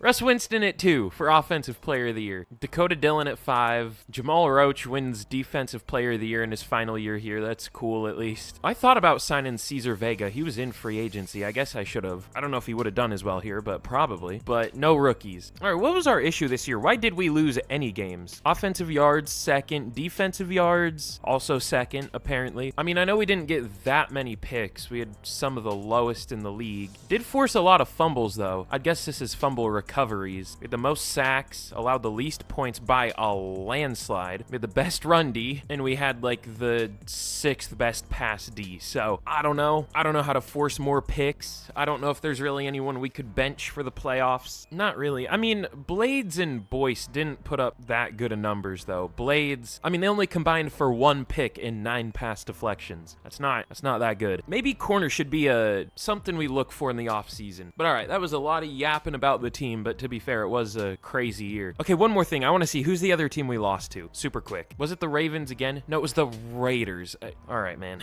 Sure. But we are going to be taking on the Indianapolis Colts in the divisional. I just want to point out we are up to a 96 overall. I think this would tie my highest overall team ever, or at least it's close. And I use a lot lower of XP sliders than I used to. So this team's pretty good if you couldn't tell. We are the highest. Hold on. Okay, the Chiefs are a 95 or a 91. So we're the highest by 5. For a second, I thought we were the highest by 7 because for some reason the Lions went down, but we're the highest by 5. How do you go down in overall? Did they underperform? Probably, knowing Madden. But all right, I'm scared of this game. We are 9 overall better than the Colts. I almost want to force win it just because I'm scared we're going to lose because I know how this game works, but we already have a couple Super Bowl wins. Let's see if we can move on to the conference championship. I knew it. Okay, this game blows. We're up to a 97. Did y'all see that? And we just lost to the Colts. Okay, we're back down to a 96. All right, we have 3 more seasons. I want to win at least 1 or 2 more Super Bowls, but that's gonna be tough when we're losing Jamal Roach. We'll pick up the 5th year for Mike Luckett. It's cheap because he's a running back, 15 mil, and then Zay Jackson, that's cheap, only 23 mil for a 5th year. But we'll have to let Fletcher go, Tatum, Avant, who's done well when he's played. He's been here since pretty much the start. I guess he hasn't done that well. I mean, the one year he did actually start, he had 8 pass deflections, but he's been fine. Just definitely can't bring him back now, though. We'll lose Jamie Robinson, but we drafted some safeties. We'll probably draft another because we didn't get one with Hidden. I mean, actually, we have one with Star. We'll see. But is there a way we can get Jamal Roach back? I doubt it. Usually in Madden, you can't really release anyone. Although, Rasheed Walker, we can. It'd be a penalty, but it would free up 13 mil. I think that's it, though. Okay, now at negative 40. We just need to get back to like 1 mil. That's all we need. Okay, that saves 11. I'm not going to do that yet, just in case.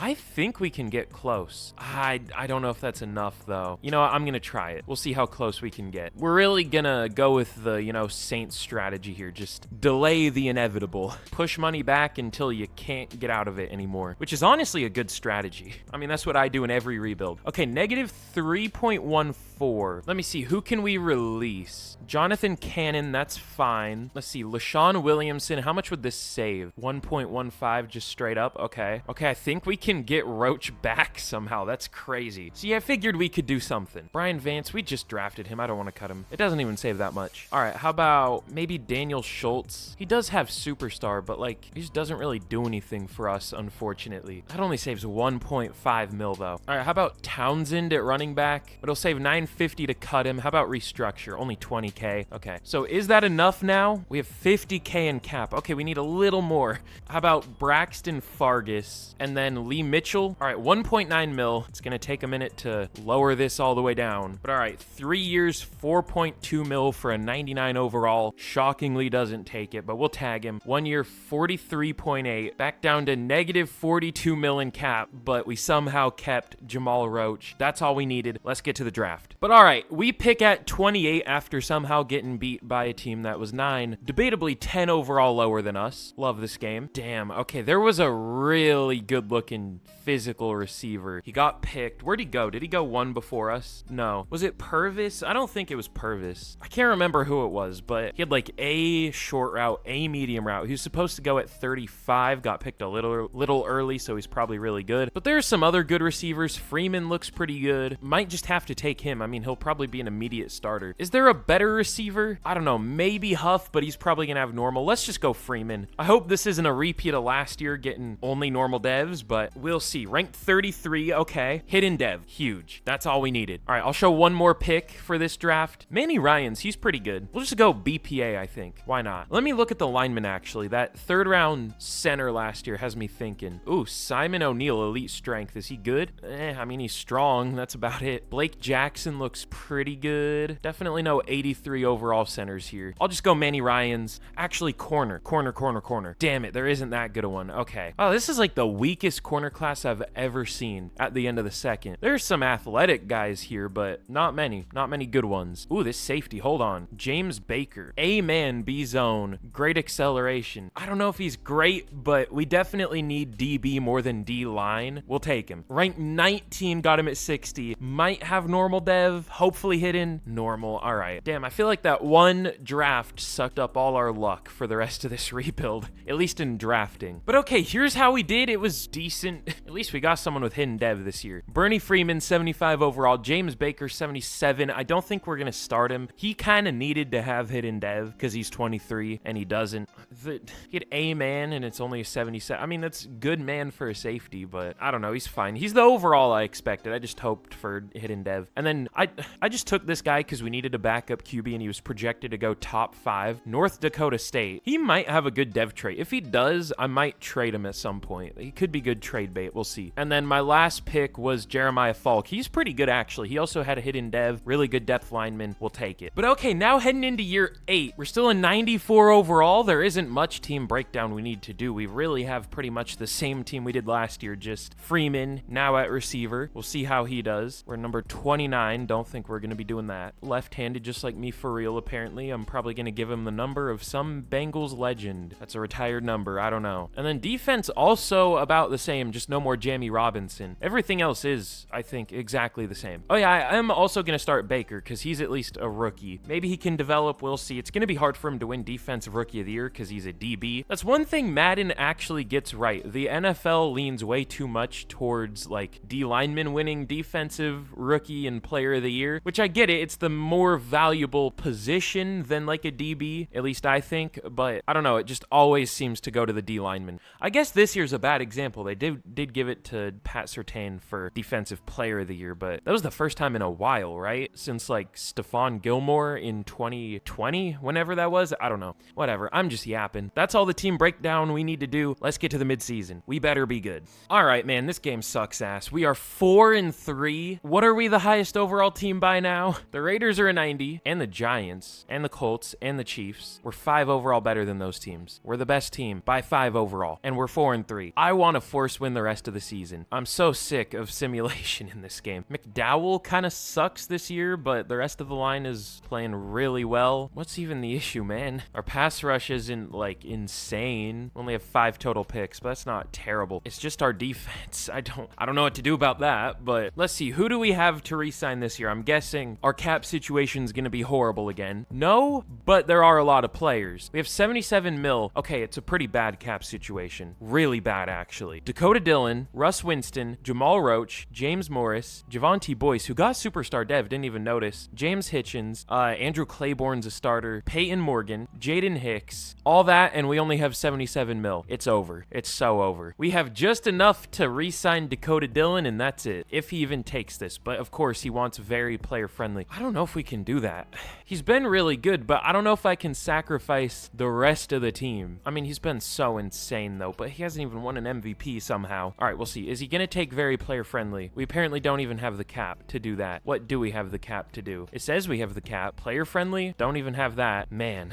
All right, how about let's start with... Who's more important, Winston or Roach? Probably equally. We'll go 4 years, 154 for Roach. He takes it. Winston, 5 years, 207. He takes it. I think we're going to have to look for a new QB, but we might do a little tag and trade type situation if possible. But that's not even, like, if we tag him, we're going to be so far below the cap, or above the cap, technically. We're going to be so far negative that I don't even know if we'll be able to trade him. We're in such a tough situation. All right, well, this is it. We need to win a Super Bowl this year. I mean, we might be good next year just because that's how Madden works. Usually you can definitely win a Super Bowl with not the best overall team in the league, to say the least. So, hold on. Andrew Gallagher, we have him. Would it be insane to trade Dakota Dillon right now? I mean, that would be ruining this year. We have negative 40 mil? What? Oh yeah, I guess this year we do, so we can't trade him anyway. Never mind. But like, I was thinking, what if we did trade him away right now and tried to get Gallagher or Offensive Rookie of the Year? That could work, but we just can't trade Dillon. All right, we'll get to the end of the year. We'll see how this year plays out first, but I don't know what's happening with our defense. Hopefully it gets better. We only finished 10-7 as the highest overall team by 5. All right, what happened? Dakota Dillon was really good, kind of disappointing with how he played last year, but I mean, still a monster either way. Luckett, very good, just not that many carries. 1,500 yards, 16 touchdowns for Winston. 800 for Freeman as a rookie. Ooh, Hitchens was really bad for some reason. Well, we're going to be losing him anyways, so that's whatever. I didn't even realize he allowed 2 sacks last year as a full-time starting left tackle. That is insane in Madden. You're usually lucky if you get below 10. But Claxton, 128 tackles, 24 TFLs for Roach, 17 for Riddick. We got no sacks. 12.5 for Riddick, 9.5 for Roach. That's great, but those are like their 2 worst years so far. 4.5 for Peoples and 3 for Webster. Of course, as soon as we re-sign him, he sucks. I mean, the second year after we re-signed him. Last year he was good, but I was iffy about re-signing him, and that's why. But Claxton, 5 picks, 2 for Blades, and then 1 for a couple players. So this was the forced down year for sure. Trevor Lawrence wins MVP. I mean, he's like I think he's one of the most underrated players in the league / overhated. I mean, they kind of mean the same thing, but I didn't think he would be winning MVPs at this point. Dakota Dillon at 3. Russ Winston takes Offensive Player of the Year. I'm glad we at least got him back. Dillon at 8 in maybe his last year on the team. Claxton takes Defensive Player of the Year. That's cool. Didn't expect that. Riddick at number 4. Roach at 5. But Freeman gets 2 for Offensive Rookie of the Year. And then Baker at 7 for Defensive Rookie of the Year. So I don't know why we were so bad on defense. I guess it was just our pass rush. Let's try a new pass rush for the playoffs. Let's try Brown instead of Webster, I guess. Or how many sacks did Peoples get? Only 4.5, but he didn't play a whole lot. He should now. All right, hopefully that's better. It'd be hard to be worse. Could be worse, but it would be hard to be. But all right, we're gonna play the Colts once again in the wild card. Can we beat them this time? We're 7 overall better. I hate this game. I'm so lucky to do what I do, and I very much appreciate it. I don't know why I picked Madden of all games to play, though, for my channel. It's just bad decision making on my part. Did the Colts win the Super Bowl as an 89 overall? They did. They beat the hell out of the Bucks. That's cool, man. Love how much overall matters. But let's see. Enough being negative. Let's restructure all of our deals, and let's see who we can bring back. Okay, we have about 40 mil in cap, probably 38. Let's see. I don't think I'm going to pick up the 5th year for Peoples. He's been pretty... I mean, he hasn't really played. I don't know.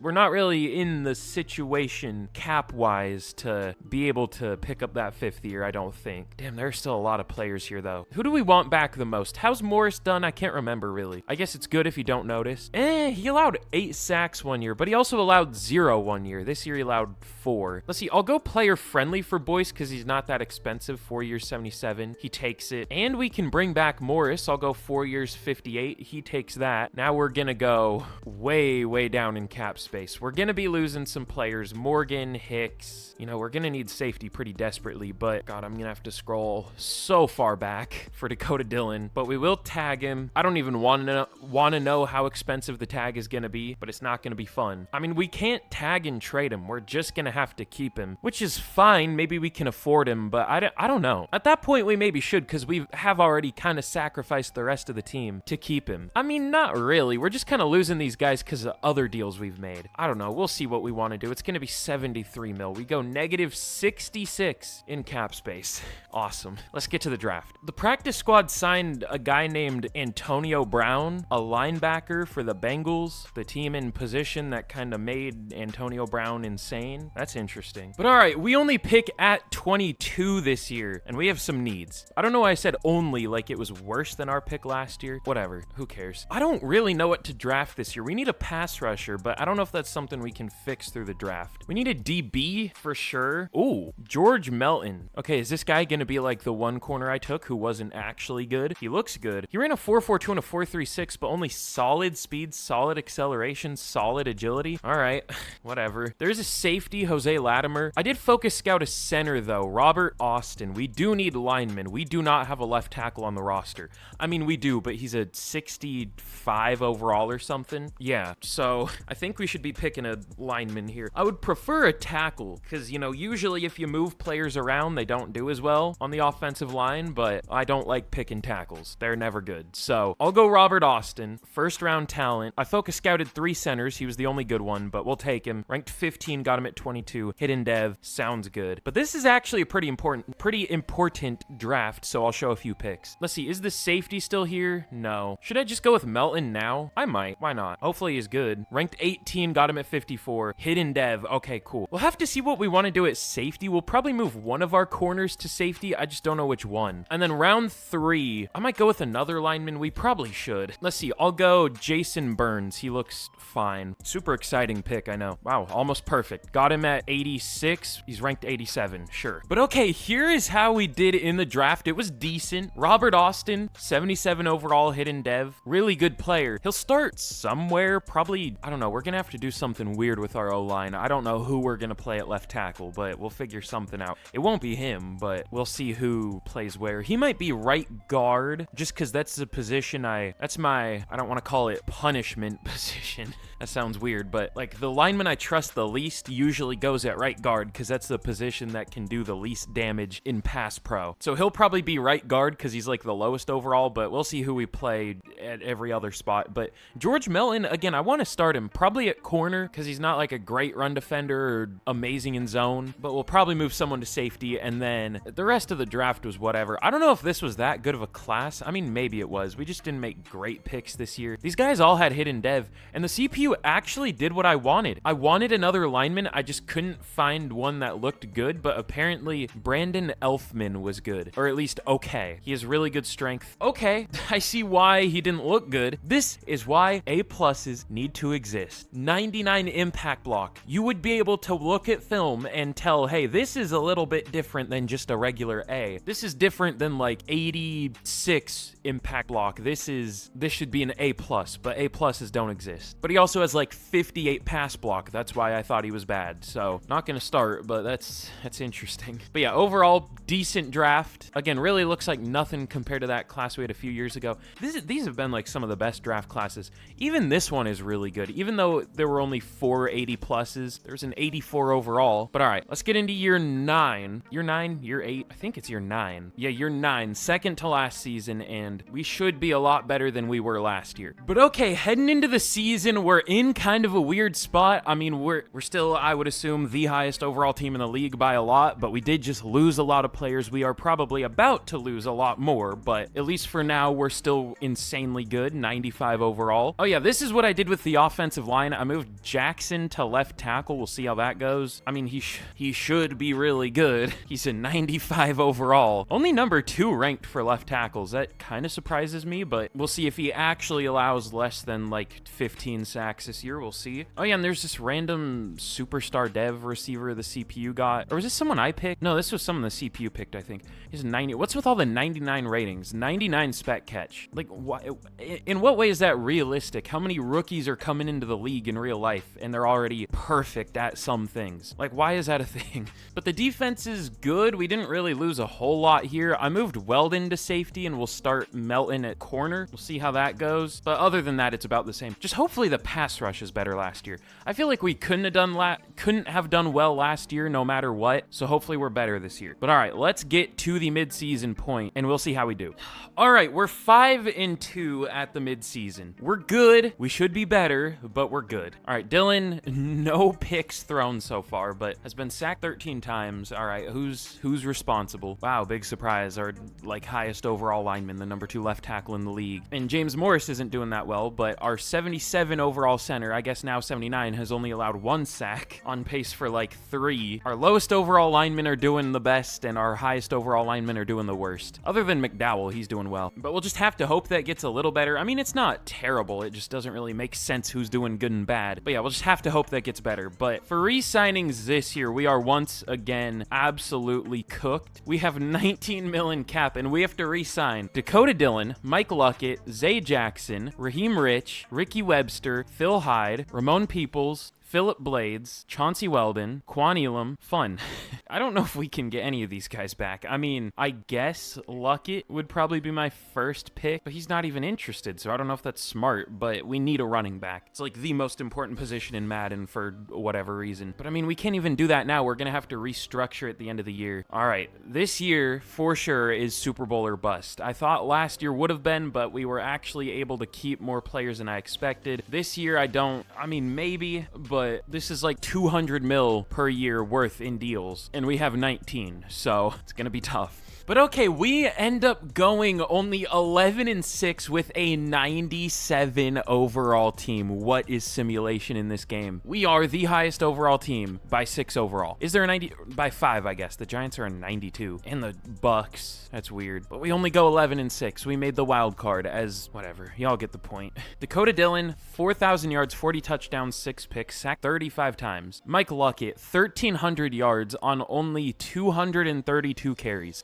5.8 per carry, 14 touchdowns. This was the year I was looking for from a 99 overall running back. So thankfully he finally got here. Of course he got here in a contract year, but I guess better late than never. But wow, our leading receiver only had 1,019 yards. Russ Winston, 11 touchdowns, 1,000 yards for Freeman, 800 yards for Marshall. But oh, okay, actually, our worst lineman ended up being Jeremiah Falk. 6 sacks from right guard, which is fair. He was like one of our worst overall. He probably is the lowest now. Well, I guess him and Austin are tied, so at least it wasn't Zay Jackson stinking it up. I'm surprised. But Claxton, 125 tackles, 20 TFLs for Riddick, 19 sacks for Roach, 17.5 for Webster. Talk about inconsistent. 6.5 sacks, 14, 10.5, 3, now 17.5. All right, sure. But 11.5 for Riddick, only 6 for Peoples. But picks 3 for Boyce, 2 for Tarrant, and then 1 for 5 different players. All right, we had one of the worst pass Ds in the league, at least at the midseason we did. I'm gonna revamp our secondary if possible. Weldon, only 2 pass deflections, no picks. Blades, only 1 pass deflection, 1 pick. I mean, Roach had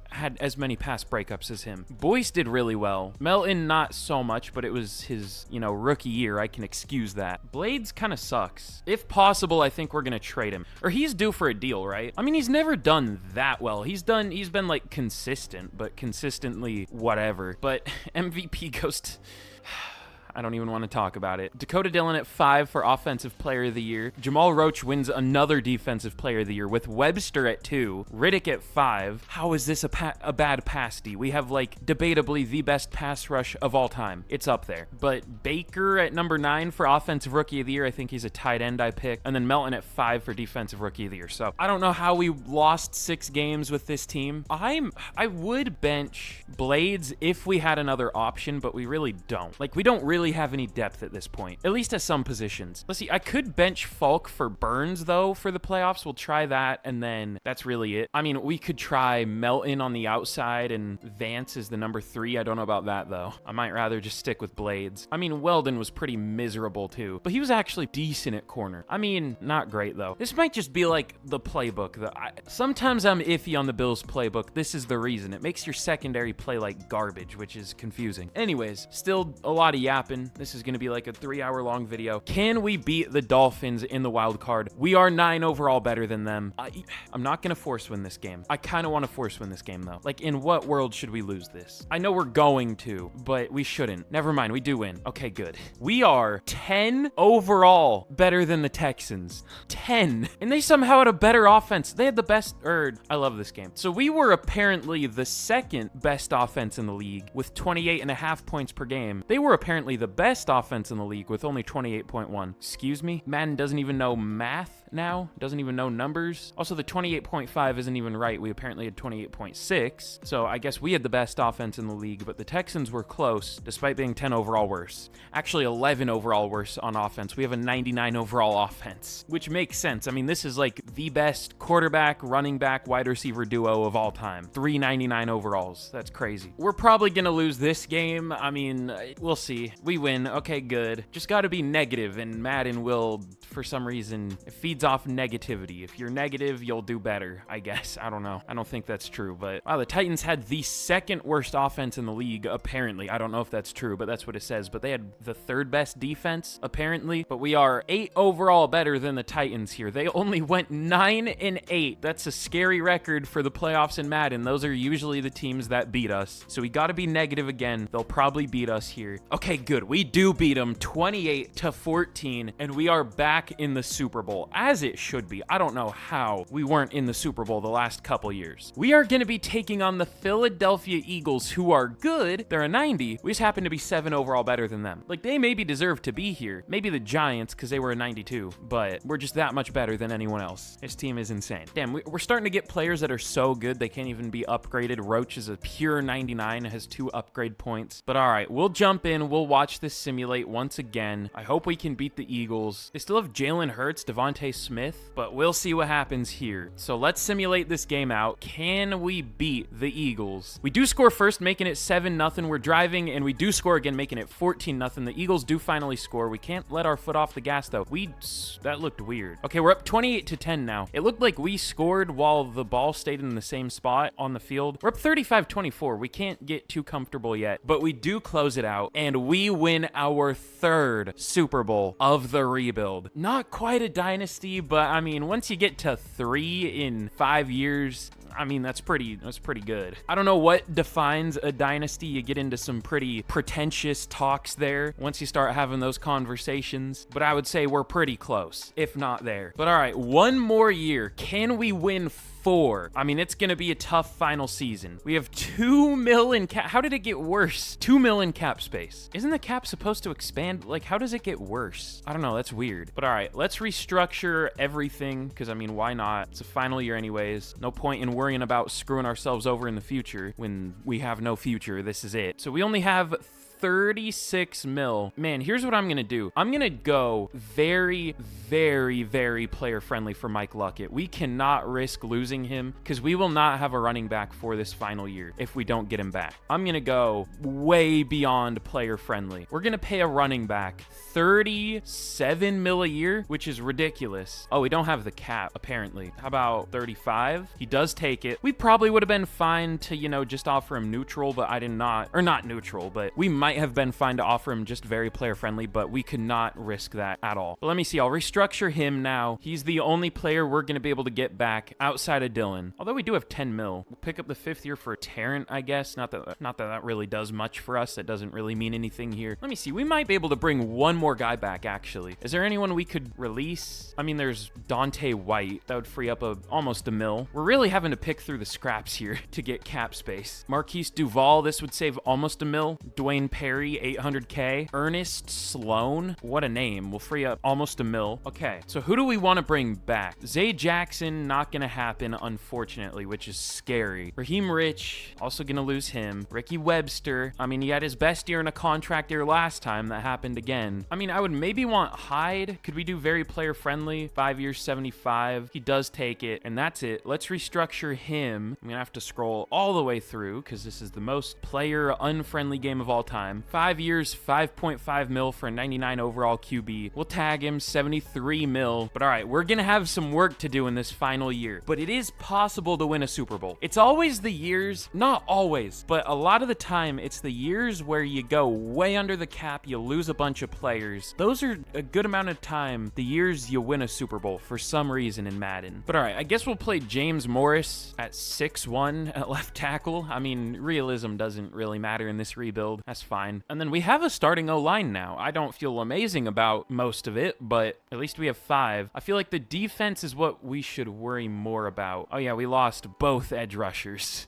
Okay, that's an issue. I think we're just gonna ignore the offense in the draft. If the O-line sucks, the O-line sucks. We might take 1, but I mean, we need so much on defense. We'll have to see what we can do, but it is possible to be really good next year. But all right, we pick at 32 in our final draft of this rebuild. Our focus scouts didn't necessarily go well. What? Okay, well, I didn't think the edge rushers would be great that I was focus scouting. I thought they would be better than day 3, round 3 to 4. I mean, they have good ratings. Whatever. Damn, this was like the worst focus scouting ever. All 3 were bad. But all right, let's see who's available at 32. Definitely gonna go with a pass rusher here, almost no matter what, unless we want to be starting a 64 overall. Damn, we might be though. I mean, there's Gilbert Pounds, awesome name, but that's it, and he's not supposed to go for a while, so we're free to do something else here. I don't know what though. I mean, Steven Stuckey could be decent, but I kind of doubt it if Moore is that bad. I mean, we could just take a DB or something. Dwayne Person, A awareness, A zone, pursuit, only a C. Speed, good speed, elite, excel, elite, jumping. He looks fine. I might just take him. Yeah, sure. Let's go Dwayne Person round 1. We need secondary pretty desperately. I don't know if he's great, but I think, no, he's pretty great. Okay, ranked 7, got him at 32, and hidden dev, perfect. Are we back? Can I draft again? I mean, we've still had really good drafts, but I've been chasing the feeling of that first draft we had, or not first, but the insane one, the big one. But Gilbert Pounds, we'll take him round 2. We're gonna need another pass rusher. Don't know how we're gonna get another one, but we'll take Pounds, ranked 46, got him at 64, hidden dev, cool. And should we take another pass rusher here, or should we wait? You know what we could do? We could take one of those. Is this one? No, it's not. Ooh, here's one. Round 3 to 4, Brian Samuel, 5'11", defensive end. I always look for those guys, because they're pretty good sometimes, and he is. So we'll wait and just take him like round 5. I don't want to wait too long to pick him, but that gives me something there. So until then, we could take another corner, because I don't trust our corner group that much. We could also take a lineman. There isn't really a good corner left, though. Well, I mean, there's Max Roth. He is B-man, but only D-press, D-zone. He is elite, change direction, agility, and acceleration, but only decent speed. I don't know. I'll just go with a lineman here. There are a lot of pass blockers. Craig Collins, Aaron Cyprian, Andrew Walton, and Ezekiel McLeod. Who's the strongest out of these 4? 3 of them have good strength. Okay. McLeod looks like the most athletic. Actually, well, they all have elite change direction. Cyprian's about the same athleticism. I think Collins is the best because he has A to C impact block in all A, or potentially A, pass blocking stats. So I guess we'll go him. I don't know. He's the only one with solid strength, though. That's the problem. But he still looks good. Rank 64, sure. Oh yeah, and let's go with the defensive end. Last pick I'll show of this rebuild. A power moves, A pursuit, B tackle, B awareness, but F block shedding, F hit power, D play rec.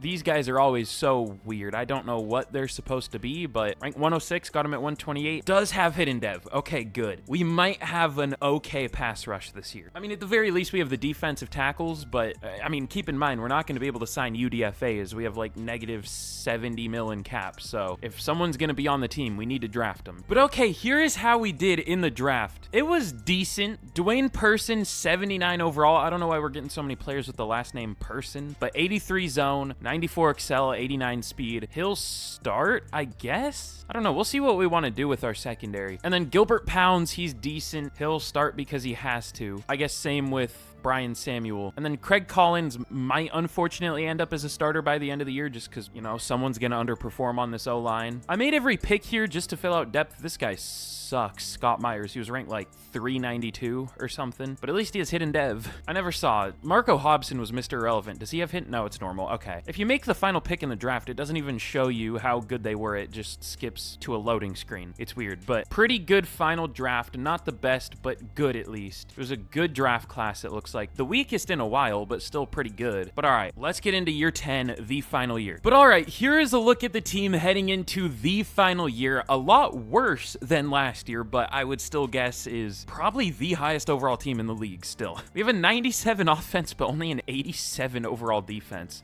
But I mean, that should develop throughout the year. I'm hoping at least Samuel or Pounds has superstar dev, maybe not, but I mean, either way, hopefully they play well. That's the bigger issue here. Definitely starting some not amazing players on defense. I should have taken a linebacker. I kind of forgot that was an issue. I mean, we did take Hobson at least, and he actually developed a little bit throughout the preseason, but still not great. He's ranked 86, so that's like third string caliber, and we're starting him, so that's fun. But I mean, other than that, our offense should be very good at the very least. Defense, we'll see, but gotta check. I guess second to last time we'll check. Where do we rank? Are we still the best? I would guess we're tied for it. We might just be the best though, still. The Giants are a 91, the Chargers are a 91, but we still have the highest overall team in the league, despite losing as many players as we did. So we're looking pretty good. Let's get to the midseason point and we will see how we do. But okay, in the final season, despite losing a lot of our players, we ended up being better in the regular season than we were last year. I don't know how, but sure. But let's check out our stats for this final season. Dakota Dillon, okay, well, he got sacked a lot. That was kind of predictable. 39 sacks, 4,200 yards, 35 touchdowns, threw a few picks though.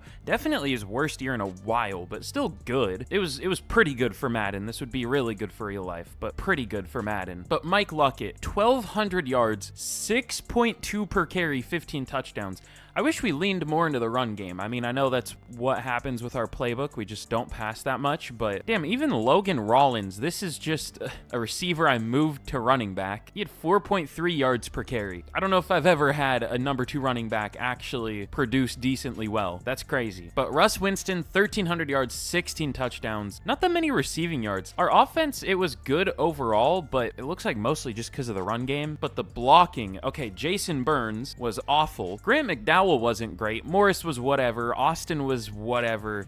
Not Luke Falk, jeez. Jeremiah Falk was our best lineman as an 80, I guess he's an 85 now at least, but only ranked 20 for right guards. So we'll at least bench Burns for the playoffs. Don't know who we're going to put there, but I mean, we have a few options. But Claxton, 122 tackles, TFLs, 19 for Riddick, 17 for Roach, and sacks. 15 for Riddick, 11.5 for Roach, but the edge rushers were even worse than I expected. Oh, I accidentally made Clancy, who was a defensive tackle, I moved to defensive end. I've been messing up the edge depth the last couple years, but he led the team with only 4 sacks, 2 for Brian Samuel in a damn near full starting season. No, it was full starting. And then Pounds, I'll play ahead of Clancy in the playoffs, but he also sucked in the playing time he did get, so I don't know. But interceptions, 4 for Person. Damn, he did really well as a rookie. 3 for Claxton, 2 for Branch and Baker, and then 1 for Tarrant. But MVP goes to Jalen Hurts. No Dillon up here. It's painful to see Newell do so well, but I mean, we found a QB2 anyway, so it's fine. But Russ Winston at 3 for Offensive Player of the Year. Luckett at 8. Riddick at 2 for defense. Jamie Sherwood on the Texans. He's still around here? That's crazy. Roach at number 5. And then Person doesn't even win Defensive Rookie of the Year with 4 picks. It goes to Morris Michaels for the Titans. Brian Samuel at 4. Gilbert Pounds at 9. But yeah, let me rearrange the depth chart a little bit for the playoffs. We were still really good, but some things that were really bad. We'll try, should we go Elfman? No, let's go Collins for the playoffs. Does he have a good dev trait? He developed a lot, unless he's just playing with a lot of morale. And then, let's see, I'll switch. Yeah, I don't know. Either way, our edge group isn't going to be good, but we'll see. But did we get any good dev traits? Oh yeah, I saw last year Baker had X Factor, of course, another X Factor blocking tight end. We didn't have that many in this rebuild, but to be fair, I only drafted like 3 blocking tight ends, maybe 4, I don't know. But let's see, both Samuel and Pounds only have star. That's fine. But Person has superstar. Great pick there. Did super well. Could get X Factor if we went another year, but this is the final year. So we're looking good. Let's see who we are going to be taking on in the divisional. I really appreciate it if you've made it this far. This has been a long rebuild. This might be up there for the longest 10-year rebuild I've ever done. We'll see. Oh no.